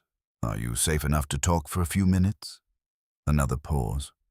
Then, "Yes." I had written questions down. When the moment came, I ignored the list.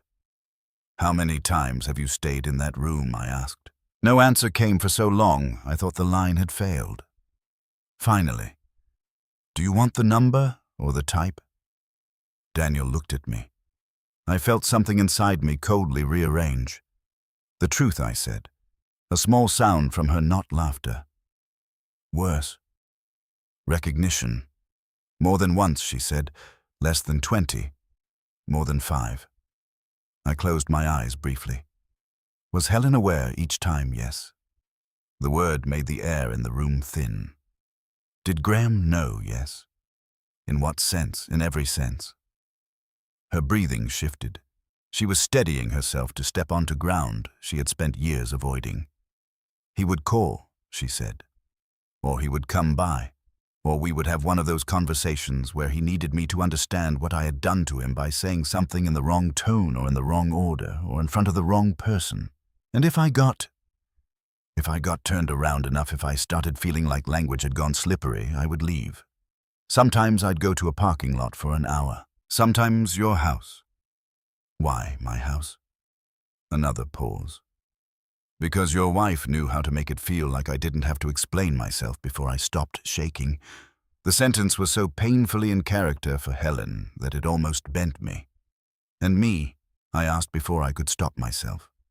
A longer silence now, long enough that the house itself seemed to lean in. You were kind, Dinah said finally. But you were also the person most likely to ask if things were all right, in a voice that made me feel I had to either lie well or tell the whole truth. And I couldn't tell the whole truth in that family without sounding impossible. I swallowed once and looked down at my own hands. Did Helen ask you not to tell me no? Dinah's answer came quickly. She asked if I wanted you told. I said no. Why?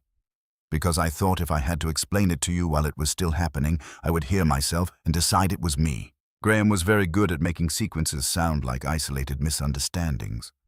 Your wife understood that. She said... Donna stopped. What? She said some harms only survive because decent people insist on encountering them one scene at a time.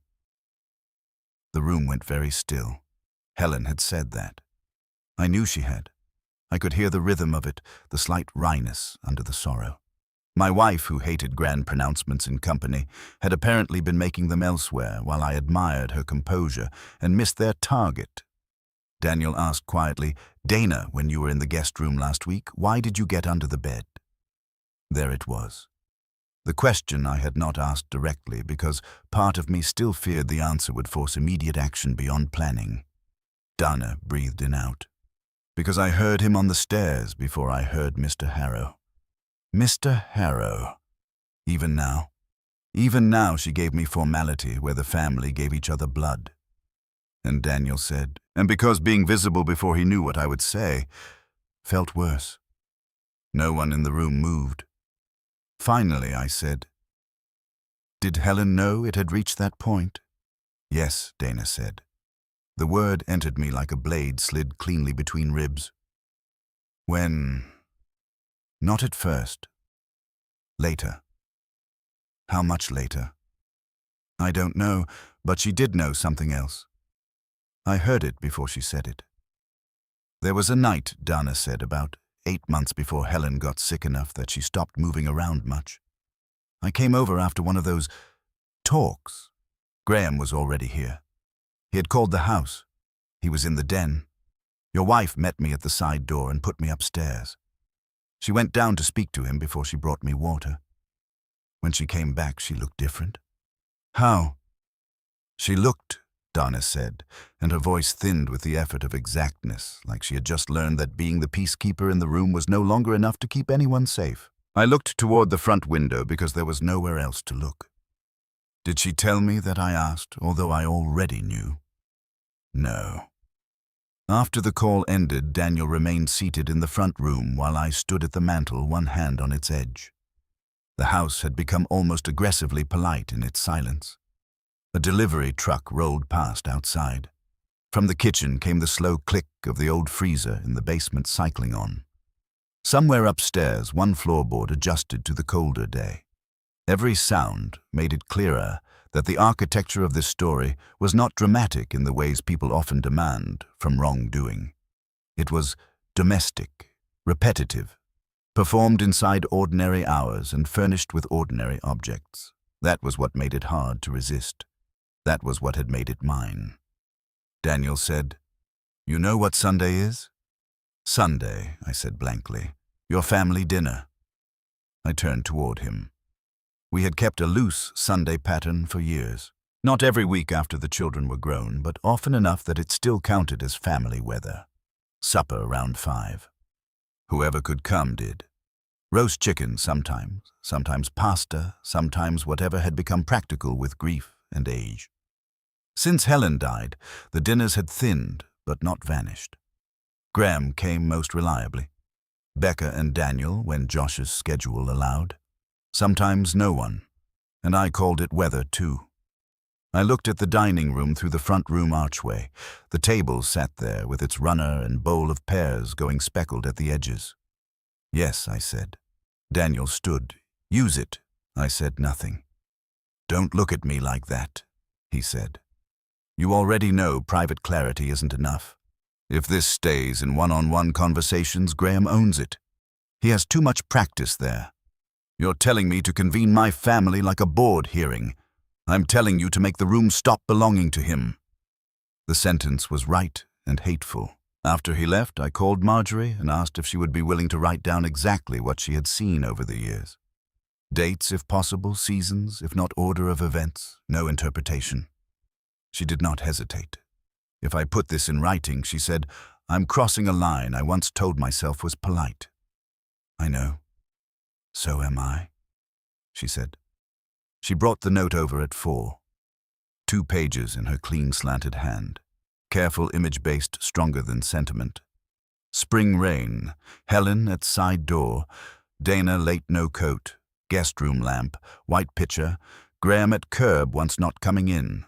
Another time car lights off sitting in the dark, half a block down. The very restraint of the note made it more damning. Marjorie had seen enough to recognize pattern and had chosen with the rest of us the narcotic of decency. Now she was putting the sequence into ink. I thanked her on the porch. She touched the chain of the silver thimble at her throat. Your wife wasn't foolish, she said. No. She was trying to solve a kind of damage women of our age were taught to solve quietly. That does not make it less damage. No, I said again.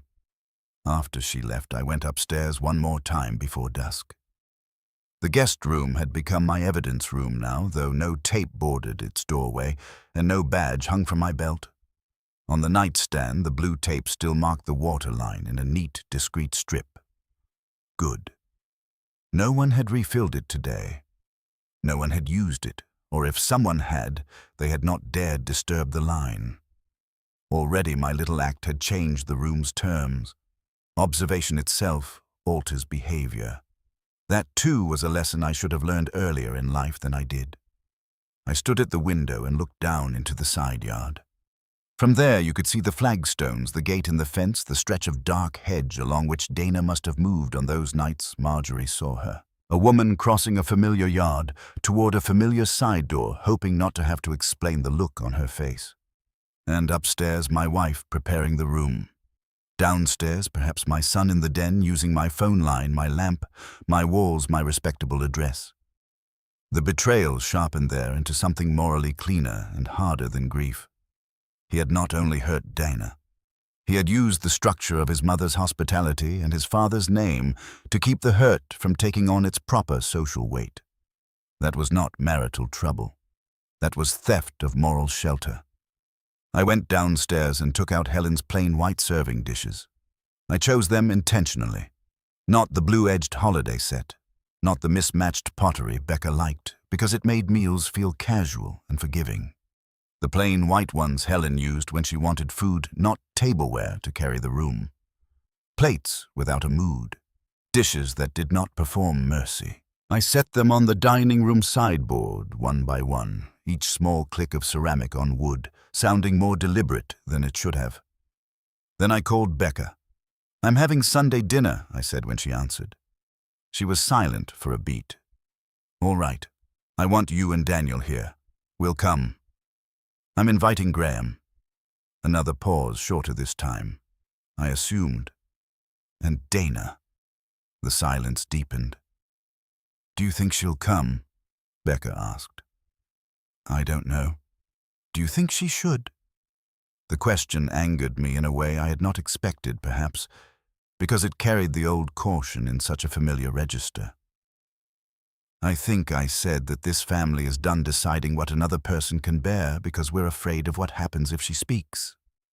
Becca let that stand. Sunday, she said after a moment. What exactly are you doing? I'm done having the wrong conversations in the wrong rooms. She breathed out slowly. All right. Next, I called Graham. He answered on the second ring, as if he had expected me to. Dad? Sunday, I said. 5 o'clock. Dinner. All right. I want you here. A faint dryness entered his voice. That seems likely at a family dinner, and I don't want any excuses, schedule changes, or last-minute practical complications. Practical complications. You heard me. He was silent for a beat. Then, very mildly, are we staging something? The phrase nearly made me smile, though not for pleasant reasons. There it was again. His instinct for framing. Not what are we addressing, not what do you need. Staging, performance, excess. We're having dinner, I said. All right, he said. Then we're having dinner. Before hanging up, he added, I hope you're not letting other people make you more upset than you need to be. The old me might once have defended himself against the implication, might have said no one was making me anything, might have entered the little maze where one proves one's fairness to the unfair. Instead, I said Sunday and ended the call. The hardest call was Dana. She answered in a whisper. I can't, she said before I had said 3 sentences. You can, I said more sharply than I intended. Then I moderated. Only if you choose to. But if you do come, there will be witnesses, and I will not let him answer for you. I don't want a confrontation. Neither did Helen. The line went quiet. I regretted the sentence at once, for its cruelty, then did not regret it because cruelty and truth are not always twins, and I had spent too much of my life confusing them. Dana said very softly, That isn't fair. No, I said. It isn't. More silence. Then, if I come and he starts, I will stop him. You don't know how fast he does it. She was right. That was the heart of it. Not loudness. Speed. A swift occupation of the moral ground before anyone else had finished reaching for words. I'm learning, I said. Her answer took so long I thought she might simply end the call. Then I'll come if Daniel is there. And Becca. And if you ask me the question before he knows what the question is. I looked toward the den. All right, I said. Afterward, the house entered a different phase. Not safer, not calmer, more charged, but in a directional way. Every room had become part of the coming arrangement. The den was no longer somewhere Graham could privately convert confusion into summary. I began keeping its pocket doors wide open. The guest room stopped being a shrine altogether and became a future witness box. The dining room, long the site of meals that absorbed too much and named too little, took on the tension of a stage before lights. Friday bled into Saturday under that pressure. I kept working. I photographed the blue tape line on the picture each morning and evening. No change. Good, or at least informative.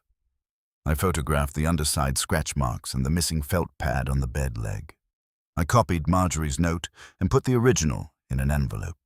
I dated the black hair tie and the sweater thread and tucked them into separate packets. I wrote down from memory the exact wording of Dana's warning, Graham's immediate explanation, and every phrase he had used on the phone since. Bigger scene, fair, semantics, build something ugly. Each phrase was a thread of its own, and together they braided into a rope I could finally see. On Saturday afternoon, Becca came by with Daniel. We sat at the breakfast room table while weak November light pressed against the windows. She had brought a pie and left it in the kitchen untouched. That was so much like her mother showing up with food in the middle of moral crisis that for a moment I nearly had to turn away. I need you to tell me Sunday exactly what you told me in the car, I said. Becca nodded once, but I saw her throat move. I know, and I need you not to soften it. A flash of hurt, then shame. I know. Daniel sat with a legal pad in front of him, not because this was court, but because order helps some men stay brave. We should run sequence, once he said. Not to rehearse emotion. To keep Graham from scattering the room. The phrasing was clinical enough to be useful. We went through it. Night of the crying, Dana's warning, Graham's explanation, the picture refill, the card, the letter, Dr. Porter's limited confirmation, Marjorie's observations, call logs from the den, Becca's overheard line, Dana's phone conversation, the guest room physical evidence.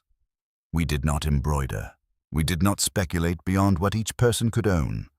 It felt ugly and necessary in exactly equal measure. At one point, Becca looked toward the hall and said, "I hate that this is happening in Mom's house." I said, "It has been happening in your mother's house for years." No one answered.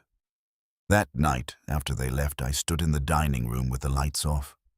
The table sat in moonless dimness, long and pale, under the runner. I could just make out the shape of chairs, the sideboard, the doorway to the hall. From where I stood, the staircase was visible in part a rise of banister and shadow leading toward the guest room beyond sight. The whole house felt joined then in one line of tension, dining room to hall to stairs to back passage to guest room. Supper to movement to truth. It came to me very clearly that Sunday would not merely be a conversation. It would be a transfer of territory. Either the old house would absorb and soften and redirect once more, or it would stop doing that and become mine in some new and more painful sense. I slept badly again, but with less helplessness in it. Sunday morning I woke before dawn. The sky outside the bedroom windows was still dark enough that the trees looked painted in ink. I lay there listening to the old house hold itself and felt not calm but purpose. There is a difference. Calm asks less of a man than purpose. Purpose requires him to spend what he has. I dressed in a blue Oxford shirt Helen liked because she said it made me look less like a principal even after retirement. While buttoning the cuffs, I caught my own reflection in the bedroom mirror, and for one quick second saw not myself but the version of me Helen must have been trying to force into being for years, a husband who could bear ugly truth without punishing the room for containing it. Downstairs, I made coffee, set the chicken to dry in the sink before roasting peeled carrots, trimmed beans, laid out the serving spoons. Domestic action steadied me. It always had. The difference now was that I understood domestic action could also conceal. That was the bitter education of these days. Nothing in the house was innocent merely because it was useful. At 11, I went upstairs and removed the blue tape from the pitcher. The water line remained exactly where it had been. No one had touched it since I marked it. That, too, mattered. Graham had not spent the last days casually entering the room, and that meant he either sensed change or had chosen to leave the room untouched so its silence could defend him later. Good. Let it be untouched. I wanted the pitcher now for something else. I carried it downstairs in both hands. Halfway down the staircase, I paused and listened. No one else in the house. Only the faint thrum of the furnace and the dry, soft drag of my own breathing. The pitcher felt heavier than it was. At the bottom of the stairs, I took it into the dining room and set it in the center of the table where the bowl of pears had been. The sound it made on the wood was small and exact. Then I stood looking at it. All these months, I had kept the pitcher upstairs because it belonged to Helen's room, to her version of refuge, to the little ritual by which I maintained the fiction that grief could be served by preserving objects from consequence. Now I understood that the object had been carrying more than memory. It had been carrying proof. Tonight it would carry accusation, not by theatrics, simply by being present where its meaning could no longer be hidden upstairs under the manners of the house. I moved it once, then back again, testing sight lines. From Graham's chair at the table, he would see it directly. From the doorway to the hall, it would sit in clean view against the runner. Good. At noon, I roasted the chicken. At 1:30, I ironed the white napkins myself, because doing it badly gave my hands somewhere to put the vibration I was refusing to call fear. By 3, the house smelled of thyme butter and the darker edge of onions caramelizing in the pan. It was the sort of smell that had once meant family safety to me. Now it only meant the old theater was well lit. At 4:30, I began setting the table. Plain white plates, water glasses, heavy silver, no candles, no wine. I did not want softness in the room. I laid each napkin by hand, then stepped back and saw that one chair sat a fraction farther from the table than the others. Graham's usual chair, end of the long side nearest the hall. I considered pushing it in. I left it where it was. The front hall clock struck 5. My pulse did not quicken. It deepened. Headlights moved across the front windows. A car door closed, then another. Voices outside, ordinary and low. The first arrivals. Not yet the meal, not yet the break, only the approach. I went into the dining room one last time before answering the door and put my hand on the handle of Helen's ceramic pitcher. Then I lifted it slightly and set it back down in the middle of the table where Graham could not fail to see it. Then I lifted it slightly and set it back down in the middle of the table where Graham could not fail to see it. The first knock came before my hand had fully left the handle. I went to the front door and opened it to Becca and Daniel, both of them wearing the particular expressions people wear when they have agreed to behave normally in a house where normalcy has already expired. Becca held her coat closed at the throat, though the evening was not especially cold. Daniel gave me one look, brief and direct, then stepped inside with the contained readiness I had seen in him only once before, the night Josh split his chin on the driveway, and Daniel turned from father to triage in a single breath. "How's the bird?" he asked. "Roasted," I said. "Good." Becca kissed my cheek and held my face a second longer than she needed to. "You don't have to do this all at once," she whispered. "Yes," I said quietly. "I do." She drew back. I saw the answer in her eyes before she said anything. She believed me. That was already one thing changed in the house. Dana came 10 minutes later. I saw her car pull in and sit there for a moment in the fading light before she opened the door. She had always been slender, but what struck me as she walked up the path was not thinness, it was containment. She moved like someone entering a room where objects might fall if touched in the wrong order. Dark coat hair tied back, no jewelry except tiny silver studs at the ears.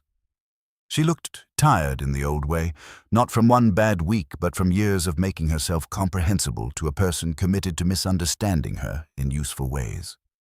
When I opened the door, she gave me a quick, uncertain look past my shoulder, already gauging who might be visible and who might not. "Daniel and Becca are here," I said. "You won't be alone." She nodded once and stepped in. Her hands were empty. No bag. I asked before I could stop myself. The question was ridiculous and too revealing. For 1 second, something like a smile crossed her face, gone almost at once.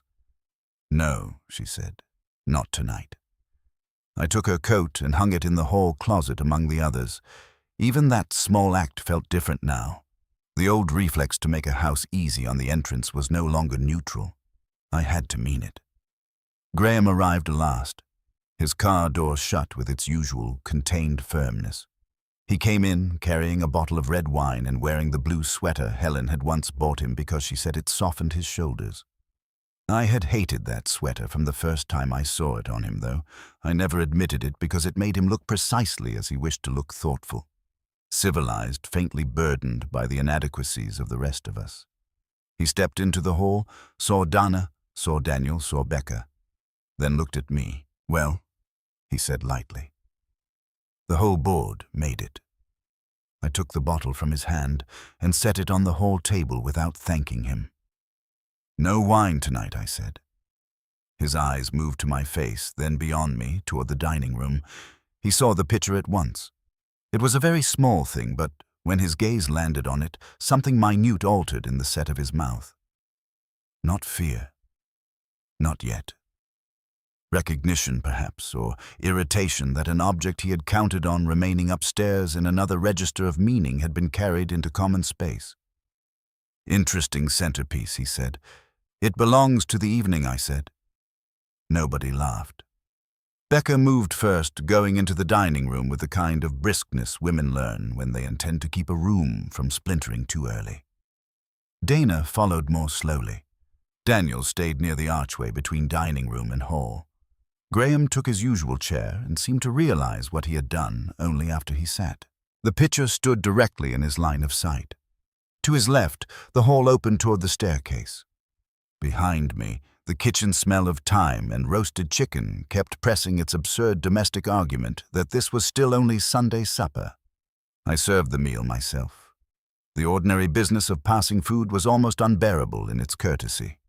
Daniel took beans. Becca asked for salt. Dana declined the potatoes, and then when I passed them again, took a spoonful as if refusing twice would attract too much attention. Graham cut his chicken neatly and complimented the skin. Nobody touched the wine. For the first 10 minutes, the conversation moved where frightened family conversation always moves: Josh's schedule, a roof leak at Becca's office, Daniel's impossible weak traffic on Main, whether the first freeze would be early this year. Every sentence sounded to me like a coin laid over the eyes of a corpse.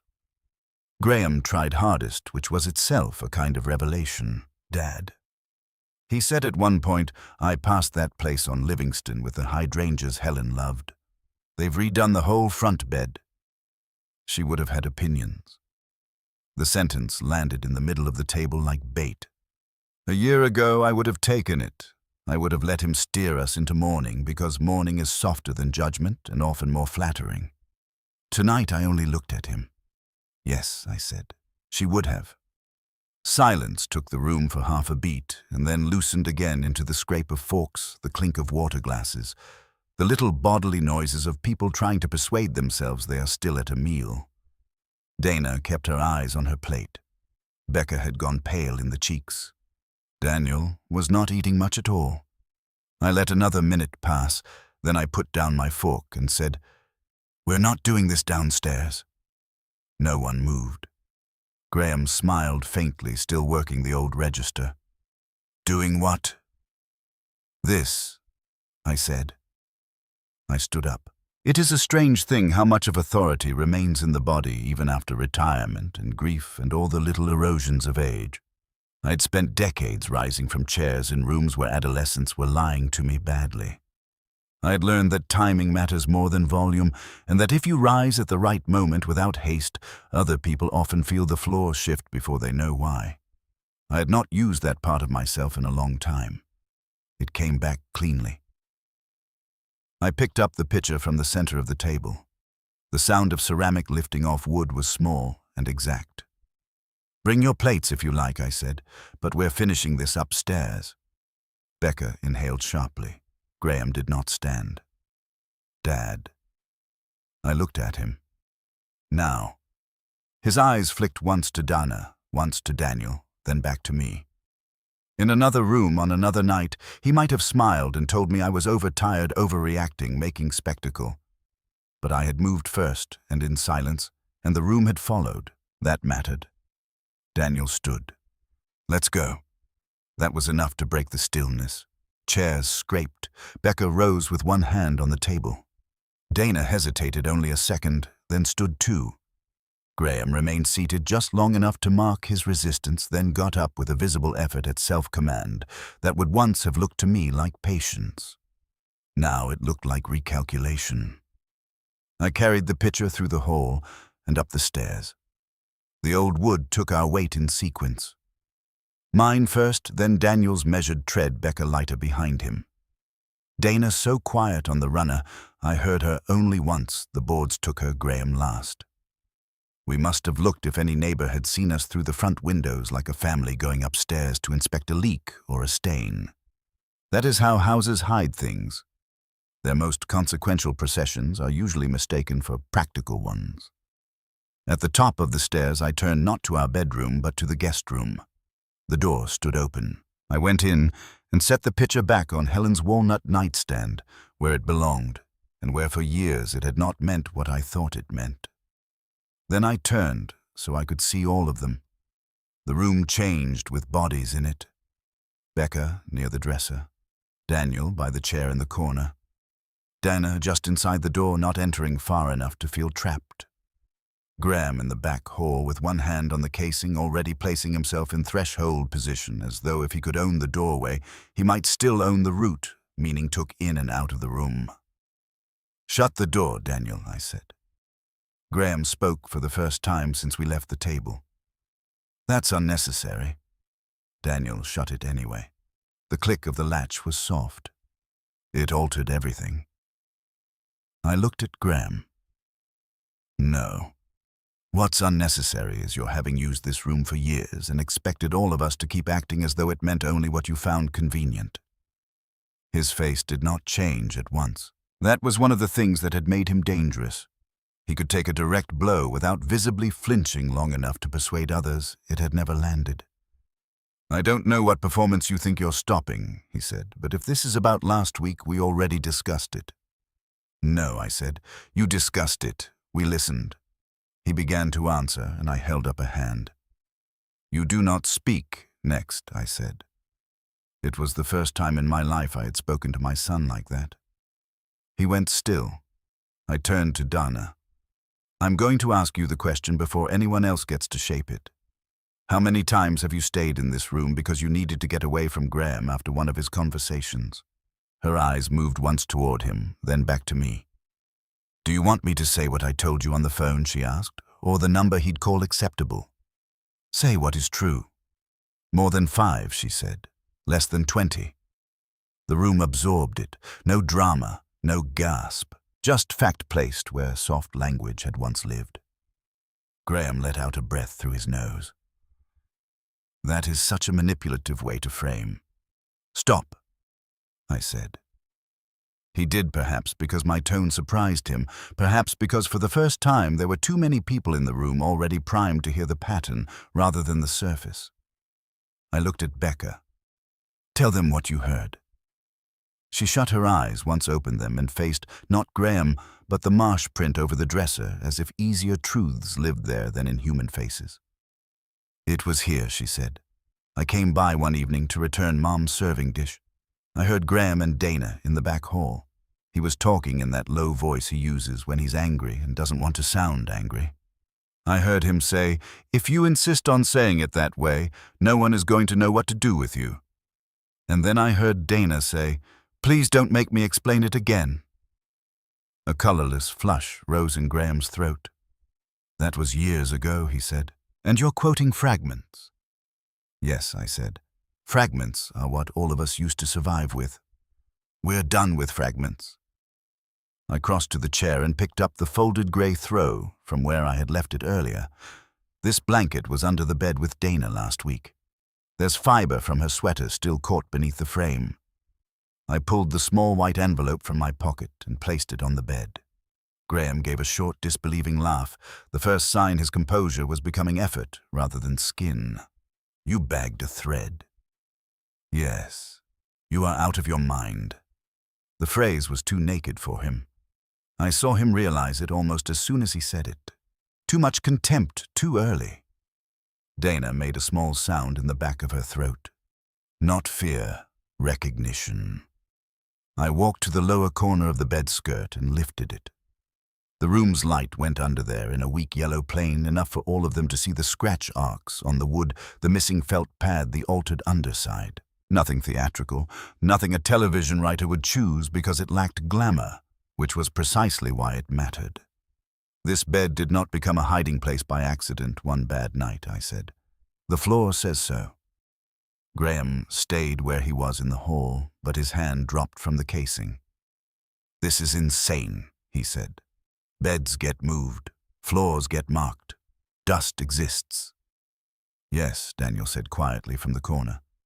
And patterns exist. Graham turned to him at once. You need to stay out of my marriage. Daniel's expression did not change. It stopped being only your marriage when it started depending on this house. The sentence landed hard. I let it sit and reached into my shirt pocket for the folded copy of the call log. These are the calls placed from the den to Dana late at night, while you were here handling estimates, insurance, gutter lines, and all the other useful things that made us grateful not to ask what else you were handling. I handed the pages to Becca first, then Daniel. Not to Graham. Let him hear them through the witness of others. August 23rd. 10:48 p.m., 14 minutes.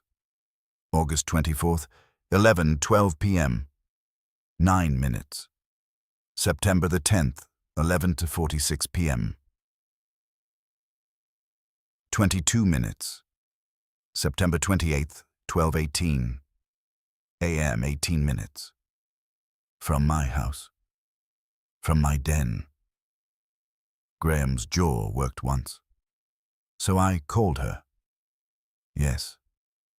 We share a child. Yes. That proves nothing. No, I said. It does not prove everything. That is what you count on. One thing proving nothing. One thread. One call. One night. One towel. One room. One frightened sentence. You count on decent people encountering you one scene at a time. He looked at me fully then. For 1 second in that room I saw the thing under his face. Not madness, not melodrama.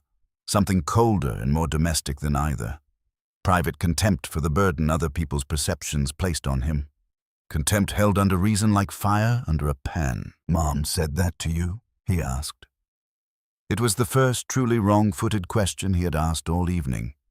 Not because he was surprised Helen had said such a thing, because he was surprised I had finally heard it. No, I said. She lived it in front of me while I admired her steadiness and failed to ask who it was costing. That was for Helen as much as for him, and I felt the pain of it as I said it. The room seemed briefly to contain two griefs at once, the loss of my wife and the loss of the marriage I had believed my wife and I fully inhabited together. Dana spoke then, and her voice changed the room more than all the evidence had. She used to bring up the water herself, she said. No one interrupted. She would meet me at the side door and say, "Go on up, I'll be there in a minute." And when she came in, she'd have that pitcher in one hand, because she said the room should look normal, not like an emergency room or a hiding place. Dana's eyes were on the nightstand now, not on any of us. She never made me feel like I was dramatic for coming here. Tired, maybe. Overwhelmed. Not dramatic. Graham laughed again, but this time there was no disbelief in it, only strain. You hear yourself? You came here because my mother coddled conflict. Dana turned to him, and something in her had finally stopped asking permission. No, she said. I came here because your mother was the only person in your family who knew the difference between calm and safety. The line hit Becca visibly. She looked down as if struck. Graham took one step into the room. That is a grotesque thing to say in this house. In this house, I said. He swung toward me. Yes, in this house. The house Mom kept decent while the rest of you turned every uncomfortable thing into a moral crisis you were too proud to name at the time. There it was. Not the full collapse yet, but the edge of it, the sudden exposure of his theory of us. We had failed him by making him bear the work of shaping all ambiguity. He had not harmed. He had managed. He had not dominated. He had corrected for our emotional incompetence. I reached into my pocket again and pulled out Marjorie's written note. Marjorie Keene saw Dana arrive late here multiple times. She saw your mother bring this pitcher upstairs after one of those arrivals. She saw your car at the curb one of those nights with the lights off. I laid the note beside the envelope on the bed. Dr. Porter remembers your mother seeking guidance because someone in this family system felt unable to remain visible after certain interactions. She remembers Helen speaking of harm. This family had gotten used to minimizing. Graham's face had gone very pale now under the blue sweater. She can't say that, he said. She cannot say that. It's unethical. I did not ask her for your case file, I said. I asked her what kind of house my wife thought she was standing in. He looked around, then not at the evidence, but at the people. Becca, nearest the dresser, no longer smoothing anything with her hands. Daniel, upright and still. Dana not hidden, not under a bed, not even seated. And me between the nightstand and the foot of the bed, old enough and stupid enough and finally clear enough not to step aside. That, I think, was when his mask truly broke. Not in a shout, though, that came later, and not in some theatrical confession which would have been too easy. It broke when he understood that the register in which he had always operated was no longer universally accepted. He could still try to redefine, but the room no longer belonged to his definitions. "What exactly do you think you're proving?" he said. And now all the Polish in his voice had gone tight and metallic. That my marriage was hard. That Dana likes audiences. That Mom meddled. Fine. Congratulations. Welcome to adulthood. Becca flinched. Danielle did not. I said, I think I'm proving that you used the language of decency to keep other people unsure of what they had lived through. I think I'm proving that you used this room, your mother's room of refuge, as a place where Dana could recover enough to go back to being managed. I think I'm proving that all of us helped that happen because we kept mistaking your control for composure. He stared at me. Control, he repeated. There it is. The trendy word. The little diagnosis everyone gets to use when they can't stand being disagreed with. Donna's face did not change. You see, she said softly, not even to him, but to the room. This is it. This is exactly it. He doesn't even need to deny the sequence. He just has to make the meaning sound vulgar. For a second, nobody breathed. Then Graham turned on her with a speed so sharp it would once have passed as mere intensity. I spent years trying to keep you from drowning in your own feelings long enough to raise our daughter, he said. If that now gets called domination because everyone here needs a villain to make their guilt look noble, then fine. Call it whatever helps you sleep. The silence that followed was not frightened. It was appraising, because he had said, villain. He had brought guilt into the room, not ours, his knowledge of it, and he had said in front of witnesses the thing he most wanted hidden, that what he had been doing was deliberate management of another person's emotional reality. Daniel spoke first. You just told us what you thought your role was, he said. That's helpful. Graham snapped toward him. Don't. Why not? Daniel asked. You've been speaking for everyone else all night. Becca made a sound, then halfway between a breath and a sob. We all turned. She was looking at me, not Graham. I heard her once in the kitchen, she said, voice shaking. I never told you this part. I heard Dana say to Mom, I can't keep leaving every conversation feeling like I committed a crime I can't remember. The room seemed to tilt. Becca put a hand to her mouth, then lowered it again because there was no more room for half gestures. And Mom said, then stop meeting him in rooms where he can decide what happened before you've left them. Tears had come into Becca's eyes now, but her voice held. I heard that. I heard it, and I still let her take the dish from my hands and send me home. My first instinct was to go to her. My second was to remain exactly where I stood, because the old habit of comforting before naming had done enough damage in this family. Graham looked at his sister with naked fury now. Of course you'd bring that in now. Of course, years later when it costs you nothing. Becca looked at him, and something in her own old fear finally hardened into anger. It costs me my mother, she said. It costs me the years I decided not to understand what I was hearing. Don't tell me what this costs. He took another step forward. Daniel moved at once, not dramatically, simply enough to put his body in the geometry of the room between Graham and the rest of us. Stay where you are, Daniel said. That checked him more effectively than any speech could have. I looked at my son. Really looked at him with the whole ruin of the last days and the longer ruin behind them, finally aligned, and what I felt then was not hatred. Hatred is hot and too self-involved. What I felt was sorrow, sharpened into responsibility. Do you know? I said, and my own voice surprised me by how quiet it was. What has taken me longest to understand? No one answered. That you were never relying on our love. You were relying on our manners. He went still. I kept thinking I said that if I could only get enough facts together, enough sequence, enough proof, then I would finally understand what you did to Dana. But that isn't the hardest thing to understand. The hardest thing is what you did to everyone else in this house. You trained us to feel rude before we felt alarmed. You made us think that if we named the thing plainly, we were the ones damaging the family. He opened his mouth. No, I said.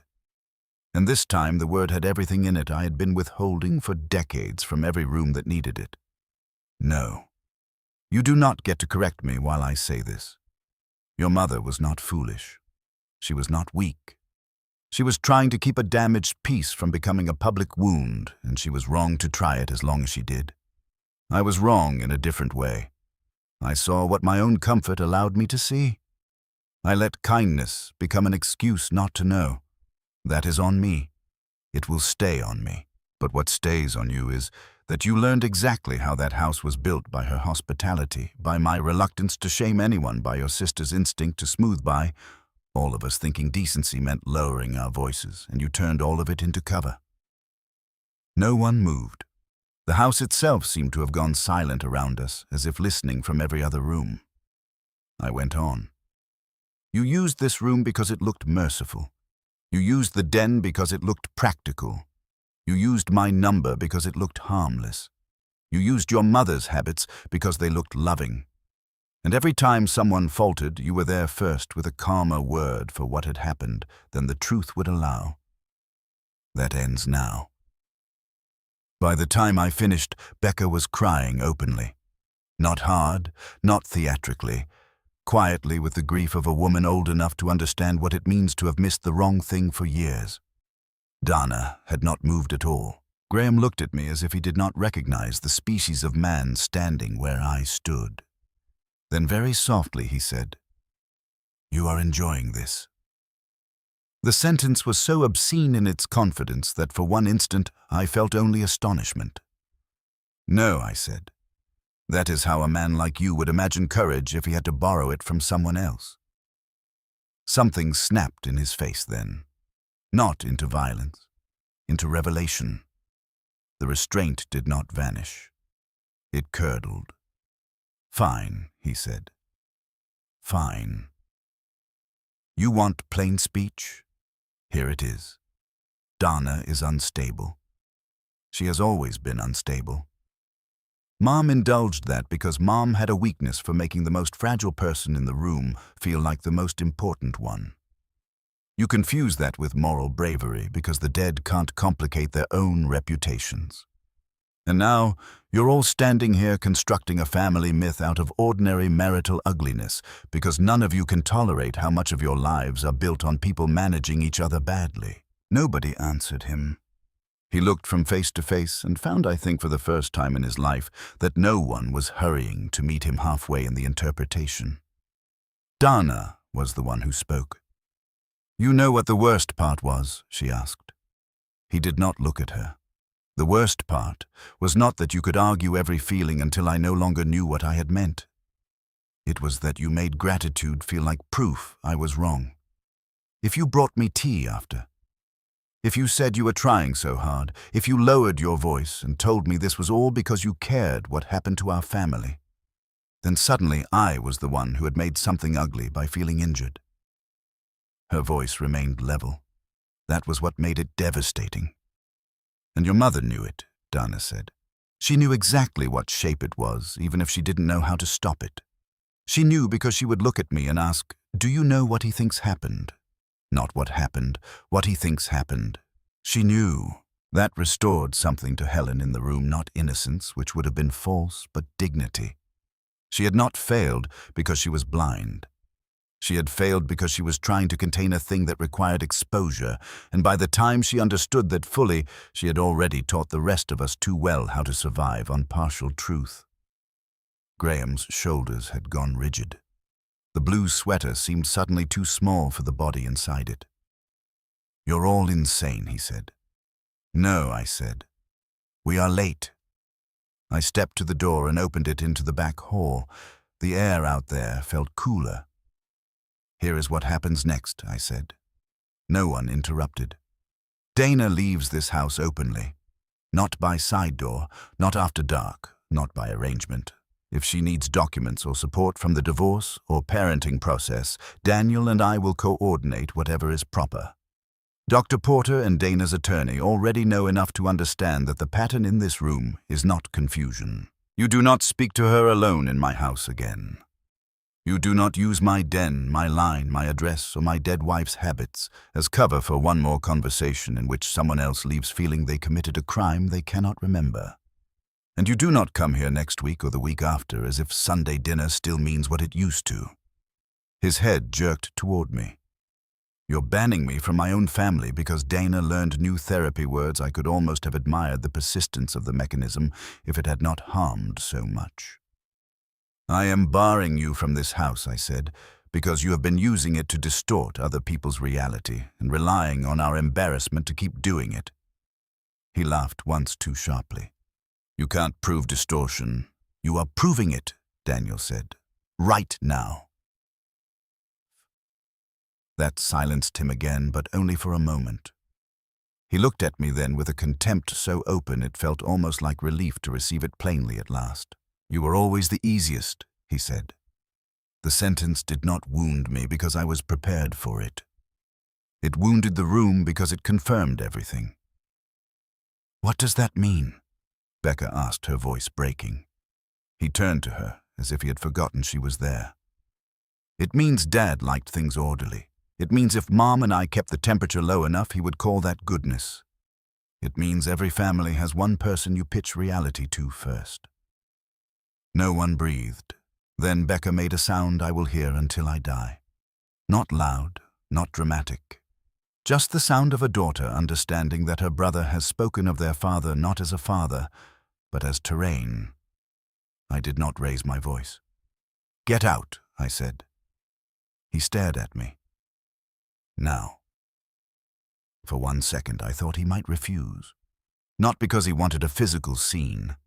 He was too disciplined for that, because refusal itself, if calm enough, could still be posed as principle. Then he looked around the room and understood finally that no version of his refusal would find an ally there.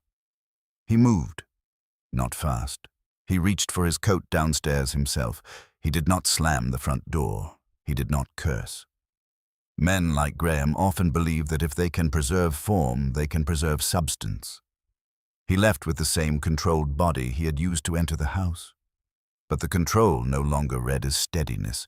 Once named, it looked exactly like what it was, an instrument. When the front door shut, the house gave a long, tiny shiver in its old wood, as though temperature rather than truth had shifted. No one spoke. I became aware then of how tired I was. Not weak tired, excavated tired. Dana was still standing just inside the guest room, one hand pressed lightly to the door frame.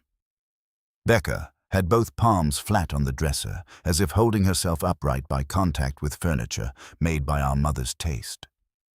Daniel looked at me and nodded once, almost imperceptibly. Not praise.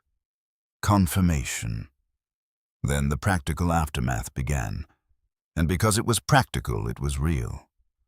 Dana sat in the front room and called her attorney with Daniel nearby and me out of earshot until she asked for me specifically. Dr. Porter agreed to make room in her schedule the next day. Daniel wrote down the sequence of the evening while it was fresh. Not for art, not for memory, but because when harm has lived inside softened language, clear record becomes its own form of mercy. Becca cried in the kitchen while covering the chicken, and then, embarrassed by the ordinariness of what she was doing, cried harder. I went upstairs and stripped the guest bed because I could not bear the quilt lying smooth over a room that had just been told the truth. Halfway through tugging off the pillowcases, I had to sit down. The room was lit only by the lamp on the nightstand now. The picture beside it cast a curved shadow across the wood. My hands rested useless in my lap for a long minute. Helen had stood in this room with clean sheets and practical hands, and a heart fuller of dread than I knew. She had tried to make refuge look ordinary because she thought that was how one kept damage from growing larger than the family could bear. She was wrong, but she was not contemptible in her wrongness. She was brave in a way that had run out of room. That was what I needed to understand before the house could belong to her memory again rather than only to her failure. "I'm sorry," I said aloud. Not to the room, to her. The words did not fix anything. That was almost their only virtue. Later, after Dana left through the front door with Becca and Daniel walking her out, I stood in the entry and watched the headlights move away. She did not hurry to the car. She did not look back toward the side yard. That mattered more to me than any tidy resolution would have. The next weeks were not neat. Graham sent 3 messages the first night and 4 the next day. I read them all, and answered none until Daniel, with his more useful sense of process, helped me send one response through appropriate channels and then stop. The messages moved through their own familiar stages. Injured son, misunderstood father, concern for my grief, accusations about Dana's instability, then coldness, then silence. There was no apology in them because apology requires a stable reality into which one can place harm. And Graham did not inhabit reality that way unless forced. Dana met with Dr. Porter and her attorney. I was present for one practical conversation with both only because Dana asked me to be, and even there I spoke less than I once would have, having finally learned how much of what I called fairness had merely been occupancy. The parenting coordinator was informed. Daniel helped document dates. Becca wrote down her memory in full in her own hand, with all the words she had spent years trying not to keep. And I lived in the house. That was the part no one prepares you for when truth wins. You still have to boil eggs in the same kitchen. You still have to sort laundry in the upstairs hall. You still have to notice that one stair from the top creaks in weather change, and that Helen's fern by the back hall window has finally given up despite all your careful watering. Justice, if it comes at all in domestic things, does not arrive to replace ordinary life. It arrives to force ordinary life to stop lying. For a while, the house felt stripped raw. The den was worst. I could not enter it without seeing the call logs superimposed over the chair, the lamp, the polished arm of the leather seat. I left the pocket doors open for days at a time. Once I found myself standing in the doorway at dusk, listening for a voice that was not there, and understanding with a kind of disgust at my own species how quickly rooms adapt to whatever moral climate they are given.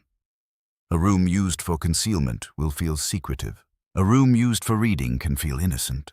The room itself does not choose. We do. The guest room was different.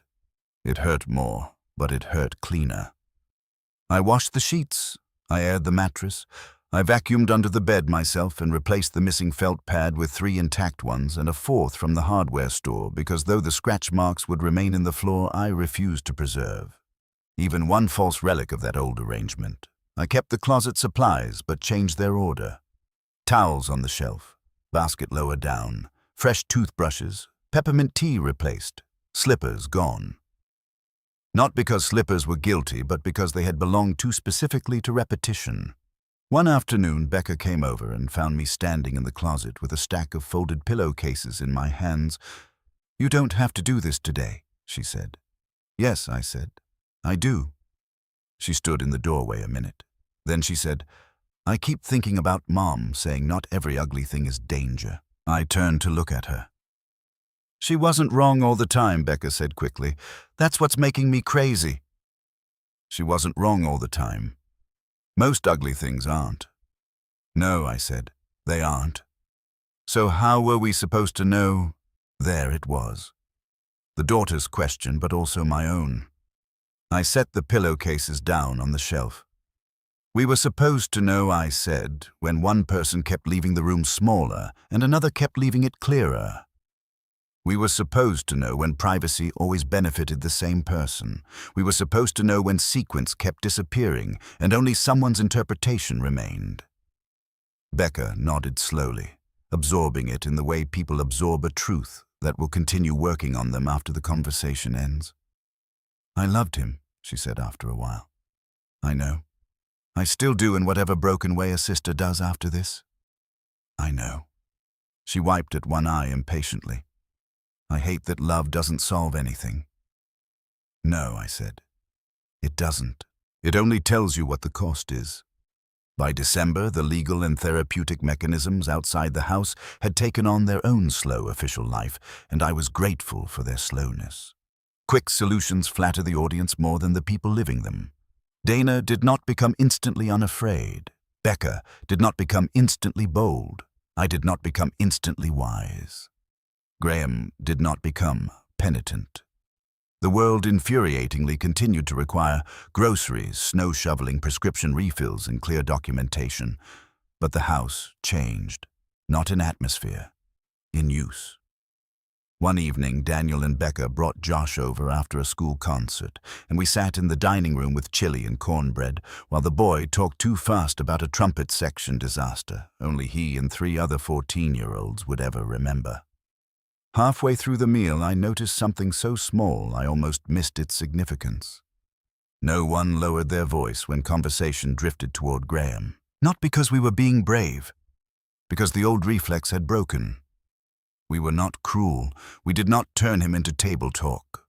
But when Josh asked why Uncle Graham wasn't coming at Christmas, Becca answered, "Because there are grown-up things he needs to deal with before this house is right for him again," and the sentence remained in full daylight, where once it would have been escorted elsewhere and softened into weather.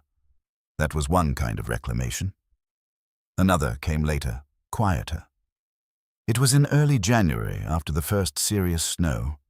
Marjorie came over with lemon bars neither of us needed and sat in the breakfast room while I made tea. We spoke of ordinary things first: the church roof fund, the hideous artificial wreath on the Donnellys' door, how winter always made the front hall radiator knock like a resentful old aunt.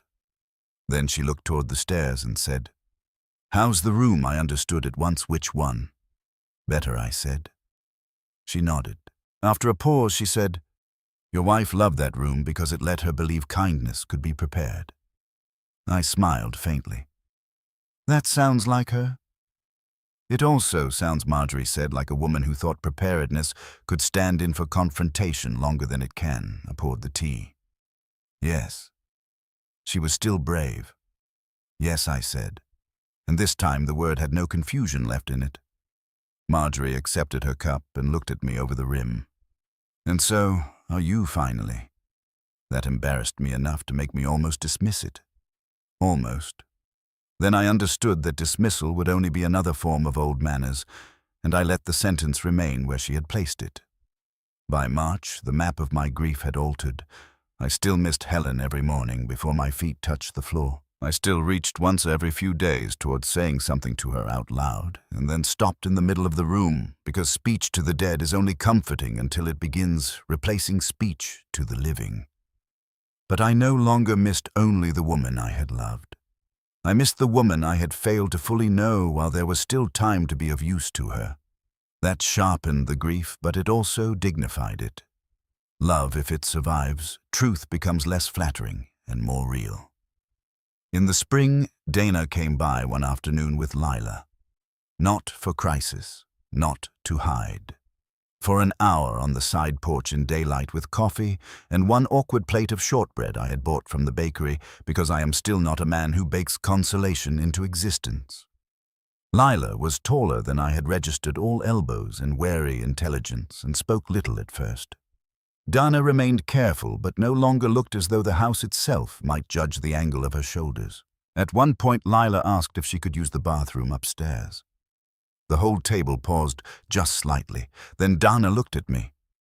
"Of course," I said. "Second door on the left. Guest room's open if you need a tissue or anything." It was a simple sentence, but the room it described was no longer a secret arrangement. It was a room in the house again. After they left, I went upstairs and stood in the guest room for a while in the late light. The marsh print above the dresser looked less wistful than it once had. The bed held a blue quilt, now not the cream one. I had packed the old one away because too much had happened on top of its visible innocence. The closet was orderly, towels clean, tea stocked. No hidden emergency in the arrangement, just readiness, honest and visible. The picture was on the nightstand. I had kept it there. For months after Sunday, I could not touch it without feeling both accusation and gratitude. That was, I think, the correct weight for it. Objects in houses such as ours should not come through truth unaltered. If they do, then the truth has not reached them. That evening, with the house quiet below me and the side yard beginning to green at the edges, I took the pitcher to the bathroom sink and rinsed it out. The water ran cold at first, then less so. I filled it halfway, carried it back and set it down. Then I looked at it and changed my mind. Halfway was an old compromise. Enough for appearance. Enough to imply care without fully committing it. I picked it up again and went back to the sink and filled it to the blue band near the rim. When I returned, I set it down more firmly than before. I stood there with one hand still resting on the handle and thought of Helen. Not only smoothing pillowcases, not only standing in doorways tired and composed and wrong in the exact way decent women of her generation were often wrong when they believed love could outmaneuver public truth. I thought of her saying the room should look normal, not like a hiding place. I thought of her carrying the pitcher up the stairs. I thought of the part of her courage that had been real and the part that had run out. I know what it was for now, I said quietly. The room did not answer, which was merciful. Downstairs I could hear Becca and Daniel arriving for supper. Their voices carried up from the front hall ordinary and unlowered. The house held them without distortion. That too was a kind of answer. I crossed to the guest room door and left it open.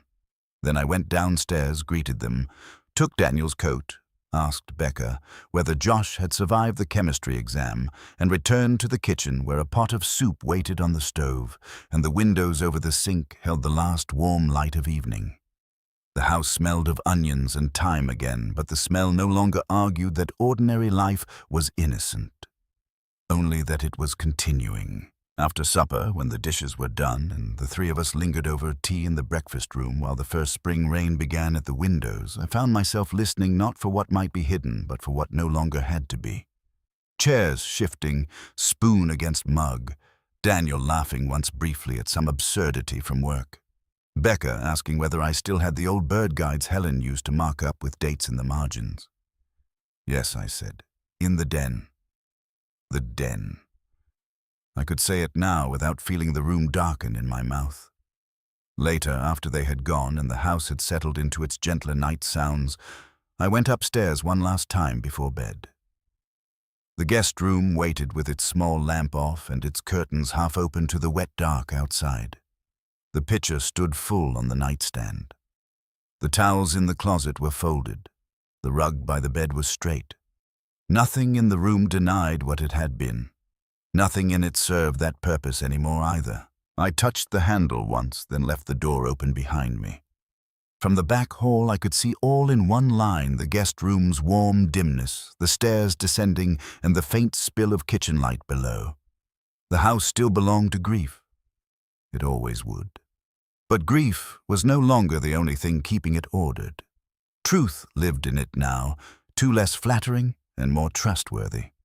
I stood there another moment, listening to the rain and the old boards and the ordinary stillness of a home that had been used badly and had survived it without becoming false forever. Then I turned out the hall light and went to bed, leaving the guest room door open while the house kept breathing around it.